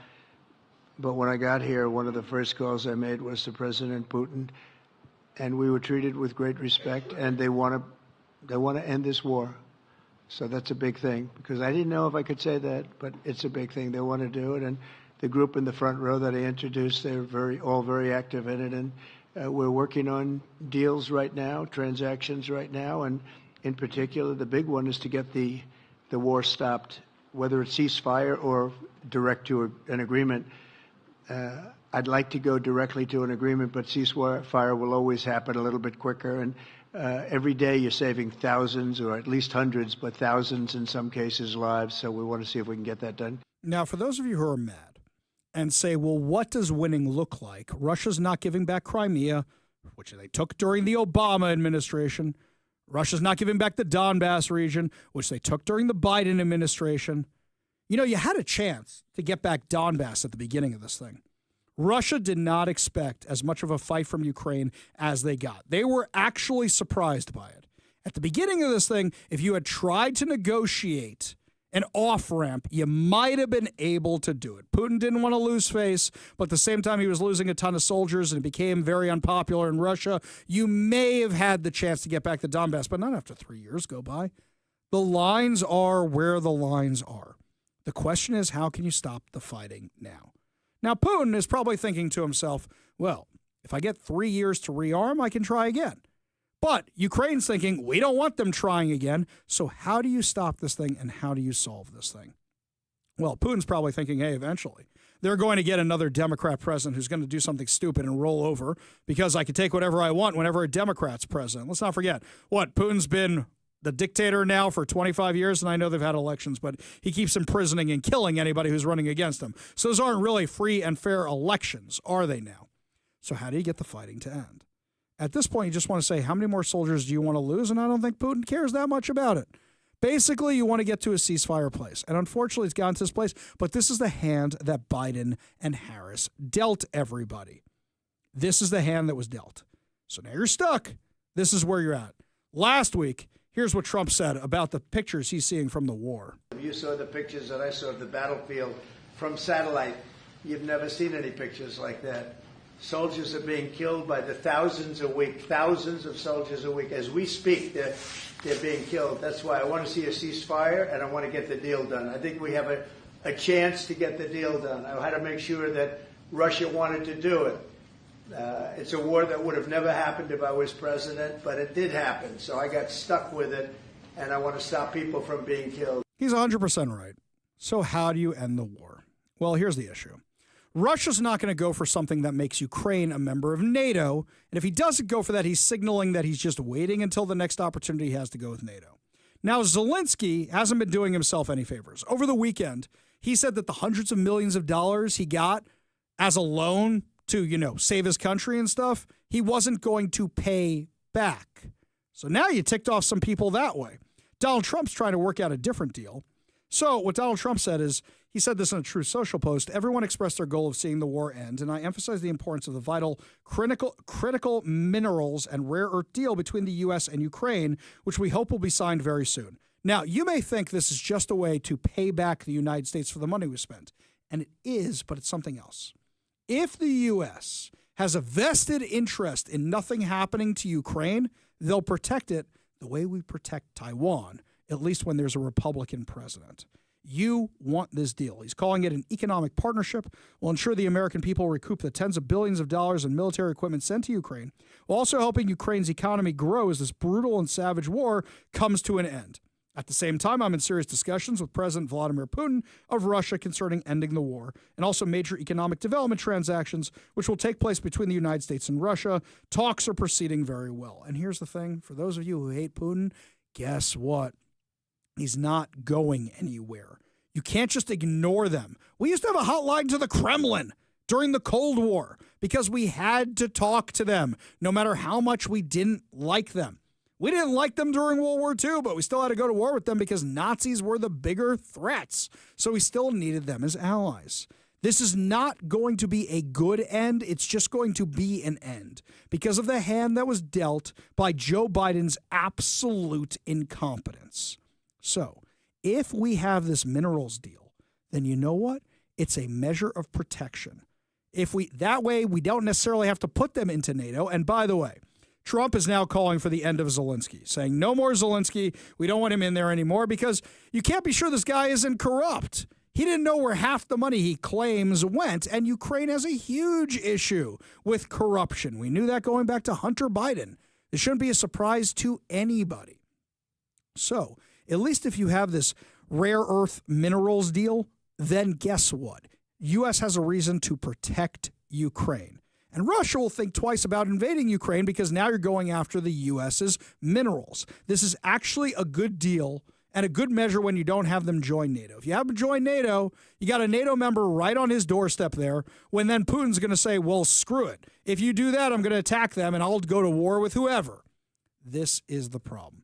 This is the hand Donald Trump was dealt. You got to find a way out of this. Now, Zelensky's saying, I'll step down as long as NATO accepts Ukraine in, because he knows that's not going to happen, because that's one of the things Putin is going to say no to. Meanwhile, in other more local news, so now they're saying that Kash Patel is going to start running the ATF as acting director. And I got to be honest with you at this point, if we're trying to save money on federal agencies, why isn't the ATF part of the FBI? Shouldn't they just be one agency? I'm not really sure why you need both at this point. Well, we just need an agency for everything. Let's have an agency for water skiing and baseball. You don't need all the stuff. A lot of stuff the ATF does overlaps with the FBI. If you can think of a good reason why they should stay separate entities, let me know. 206-421-5757. That's 206-421-5757. When we come back, it's a rare moment when I agree with some of the Democrat unions here in Seattle. Tell you what the issue is that we both agree on when we come back. You're listening to the Ari Hoffman Show on Talk Radio 570 KVI.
Welcome back to the Ari Hoffman Show. Just a reminder, coming up at 5:45, your chance to win fantabulous prizes, including a $50 gift card and tickets to the Bremerton Air Show. Yet another reason to always keep your radio tuned to 570 KVI. Left on your dial, always right on the issues. You can also stream us at KVI.com, download the KVI app, and, of course, subscribe to our podcast on whatever your preferred podcast platform is.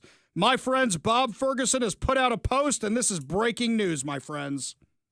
Talk Radio 570 KVI. Breaking news on the Ari Hoffman Show. Apparently, Bob Ferguson has caught on to the fact that people are hot on cutting costs because it's an 80-20 issue. So now he wants to hop on the bandwagon. You ready for this? Here we go. Quote, we just saved $70,000 by canceling an order placed last year to replace the carpet in the governor's mansion.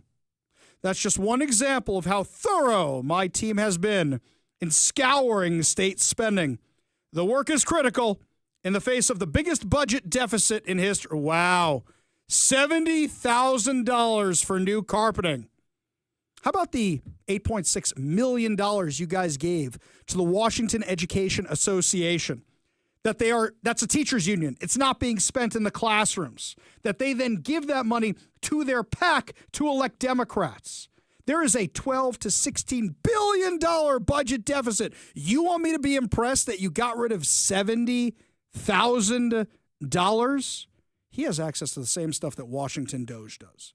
The Washington checkbook. You can see everything they are spending their money on. Hey, Bob, how about the money going to Pan Eros? The ones that are involved in the self-service stations. These self-pleasure stations that we discussed last week on the show. How about cutting that? How about the hundreds of thousands of dollars you're giving to the Seattle Times and other left-leaning media outlets? How about the millions of dollars you're giving the Cascade Bicycle Club? That's really just an advocacy group. How about the hundreds of thousands of dollars that you're spending to try and challenge our Second Amendment rights? How about the $1.2 billion you're spending on Wi-Fi, which isn't going to give anybody internet access, when you could just go to something like Starlink? You want us to be impressed that you're canceling an order for $70,000? Between the volunteers in Washington Doge and me, we have found at least $1.5 billion worth of crazy spending. And this stuff should be apolitical. But no, you guys are doubling down on all the insanity. We're spending money on so much crazy stuff, I haven't even gotten to the tip of the iceberg. But here's the thing, $12 to $16 billion? You ain't going to get there without making serious cuts. You know what Turd Ferguson is doing right here? He's saying, you know what? I need to make people think we're actually making cuts. So that way when he comes and he says, well, we have to raise taxes, it's going to be hard to solve our budget crisis, you go, well, at least he tried to cut things. Bob Ferguson has found about $4 billion in cuts so far. You need $12 to $16 billion. Where do you think he's going to get the rest of that? Even if he took the $1.5 billion Washington Doge has found and put that together with this $4 billion, now you're still only talking about $5.5 billion. You're not even halfway there. Not at all. The only way you get there is going after the big ticket items, not by carpet in the governor's mansion. By the way, or offices, I'm looking at the flooring right here. Okay, number one, I'm looking at the carpeting, and it's got a white strip down the middle of it. It looks perfectly fine. Why do you need to replace that? Number two, Mike, did you look at this picture by any chance? You're nodding your head right now. Look to the right of the bottom right-hand corner, okay? On the floor is marble. How much carpeting is there? There's marble. How much money were you dropping on this to begin with? It looks like there's a ton of marble around that. In fact, it looks like the carpeting's on top of the marble. You beat me to it. I was going to say, it's like, I have hardwood floors throughout my house. Some of my rooms have carpet in them, but the carpet is on top of the hardwood. Yes. That looks like there's carpet on top of marble. That's what it looks like. Now, and you know how you can tell? The excess of that. Exactly. Like having carpet on top of marble. Exactly, because it looks like marble trim running around the room, and it looks like they put the carpet on top of that. Yes. That's exactly what it looks like. You want us to be impressed by this? I got an idea. Mike, you know what else I noticed in this painting here? What's that? I noticed, this picture. I noticed a lot of paintings. Wonder how much those are worth. How about you try selling some art around there? You want to be serious about this for a second. Also, somebody needs to straighten those pictures out. Like that got some serious gangster lean coming off the wall there. Yes. Come on, man. Yes, the OCD's kicking in, and I don't even have that problem. It's really bothering me. It looks like they're haunted, and behind them they're going to start shaking soon. Oh, like at the Haunted the Mansion? Haunted Mansion. It looks like that's what's going to happen here. You want me to be impressed with that? Give me a break.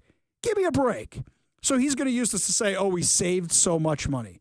We have found so much waste in our state government. This is what you're getting excited about? You know what you have to do? You have to go after the entitlement programs. You know what? You have to go after your sacred cows. You want an example? Homeless Inc. How much money are we blowing on Homeless Inc? And the homeless problems have only gotten worse. Discovery Institute's Center on Wellness and Poverty, they're the ones who did an entire study showing that half the people from Seattle who come here are not from Seattle, and we're giving them free apartments. They say if we keep incentivizing this insanity, spending billions and billions and billions of dollars, the problem's only going to get worse, and it only has gotten worse. When we first started discussing the homeless crisis, when they first declared a homeless crisis in Seattle, I sound like a broken record. Do you know how many homeless people there were? 3,000.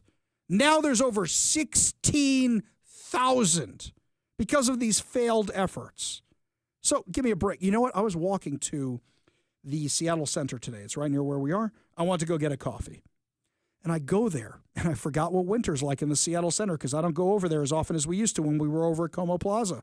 There are homeless people over every table in the Armory right now. Every single table. You're telling me you're taking care of business when you have that problem?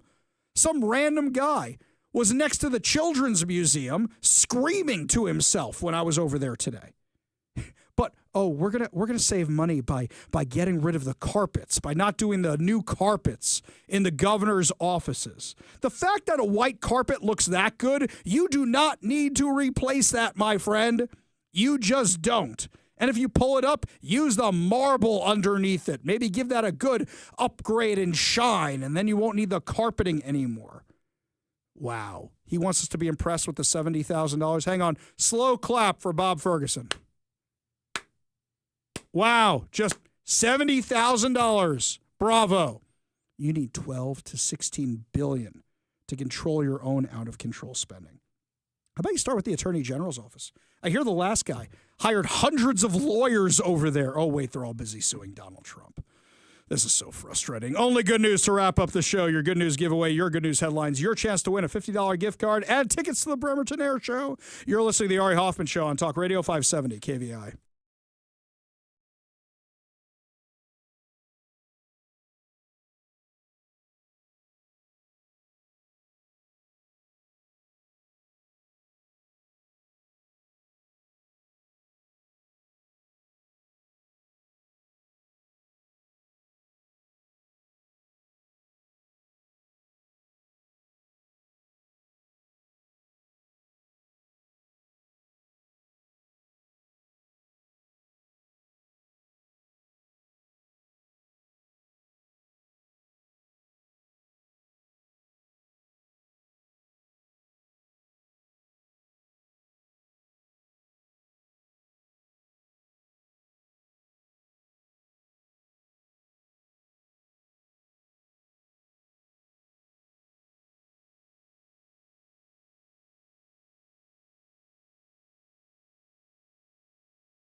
Only good news as we wrap up another amazing episode of the Ari Hoffman Show right here on Talk Radio 570 KVI. And before we get to our good news giveaway, look, I know a lot of people are frustrated theater kids. I was at Turning Point USA, and I was meeting with a lot of people in the conservative movement. We all went to Top Golf together.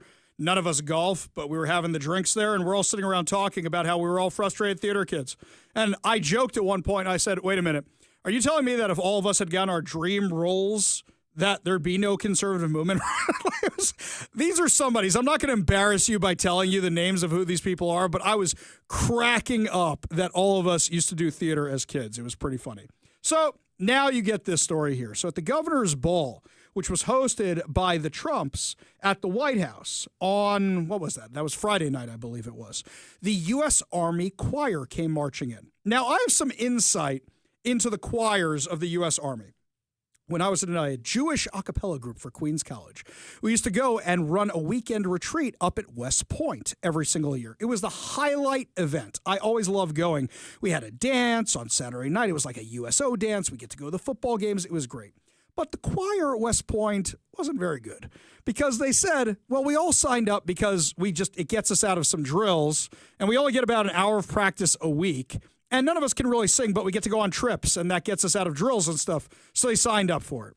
God bless them. They gave it a lot of effort. They did lots of shtick, like push-ups during the thing. They were very entertaining. But the U.S. Army Choir, these guys could sing. So you take my love of theater coming into this, and the U.S. Army Choir, you put these two things together, they came in singing the end of Act 1 of Les Mis, which is really, really incredible. Give a listen. Wait, that's the wrong button. Hang on. Here's the right button.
Okay, I'm the only one still enjoying that. But I'll tell you something, guys. It was incredible, and they spread out all over the room. It was literally one day more from the end of Les Mis. Not Do You Hear the People Sing, okay? It's one day more. Anyway, it was absolutely incredible, and they're good. Now, I kind of question who's doing their army duties while they're singing to be that good, but okay, whole different thing. But it was great because you're saying, instead of bringing in celebrities or some celebrity performer or something, you bring in the members of our U.S. military. Bring in the bands. We have the Marine Corps Band. We got all these things. Bring them in to entertain the governors in Washington, D.C. Oh, yeah, Bob Ferguson wasn't there, by the way. But this was really unique. The video's great. It's actually being shared all around Twitter. I'll share it over on mine so you can check it out. It's really wonderful. It's really, really great. And I just love that they're putting the emphasis on the U.S. military again, not like Beyonce or something. Oh, I guess you know what it is? We're trying to cut expenses. We're not going to pay those people to show up the way Kamala Harris did. Oh, yes, I did. Anyway, so yeah, it was really great to see that. And American exceptionalism. You know, it's an emphasis on our military and not being ashamed of it, putting it on full display. Seemed like the Clintons, the Obamas, everybody were always trying to shove them somewhere else. So forget that. This is great to see this stuff. Before I forget, your chance to win fantabulous prizes. Today, we are giving away a $50 Daniel's Broiler gift card. Daniel's Broiler has been a Seattle favorite since 1980, features USDA prime steak and other specialties, including chicken and fresh seafood, as well as a selection of high-end spirits, wine, and cocktails. Daniel's Broiler is open now in Bellevue, downtown Seattle, Leschi, and South Lake Union, with dine-in, takeout, and delivery. Check out danielsbroiler.com to reserve a table, place your takeout delivery order, and more. We're also giving away a copy of 7 Steps to a Successful Retirement and a bonus of the Little Red Book of Retirement by Brian Evans of Madrona Financial and CPAs. Learn how to design your retirement to support your quality of life. For 30-plus years from Brian Evans of Madrona Financial and CPAs, a local company working to help you grow deep financial roots so that future financial storms don't blow your life savings away. Visit madronafinancial.com for more information and discover how you can create a rooted wealth plan today. Last but certainly not least, we are giving away 4 tickets to the Bremerton Air Show at the Bremerton Airport on July 13th. Joy KVI at the Bremerton Air Show on Sunday, July 13th, 2025. Running both July 12th and 13th, the Bremerton Air Show is back for another year of modern military aircraft, classic planes, and world-class performers. This year's theme is Mustang Mania. Mustang Sally, featuring the largest gathering of P-51 Mustangs in the Pacific Northwest with 10-plus Mustangs expected. Get tickets and learn more at bremertonairshow.com. That's bremertonairshow.com. All you have to do in order to win these fantabulous prizes is be caller number 10 at 206-421-5757. That's 206-421-5757. Caller number 10 will win a $50 Daniel's Broiler gift card, a copy of 7 Steps to a Successful Retirement by Brian Evans of Madrona Financial and CPAs, and the Little Red Book of Retirement, plus 4 tickets to the Bremerton Air Show on July 12th and 13th. Get your tickets now at bremertonairshow.com. Phone lines are open now. Give Mike a call for your chance to win at 206-421-5757. That's 206-421-5757. This is great. I think I can actually go to the air show this year. This is wonderful. It's on Sunday. I get to see the planes. I love air shows. I am looking forward to this. I'll try my very, very best to be at the KVI booth there this year, my friends. Well, my friends, that's going to wrap it up for us today. Fear not, though, we'll be back tomorrow with more insane stories, more exciting guests, and, of course, more giveaways. You've been listening to The Ari Hoffman Show on Talk Radio 570 KVI.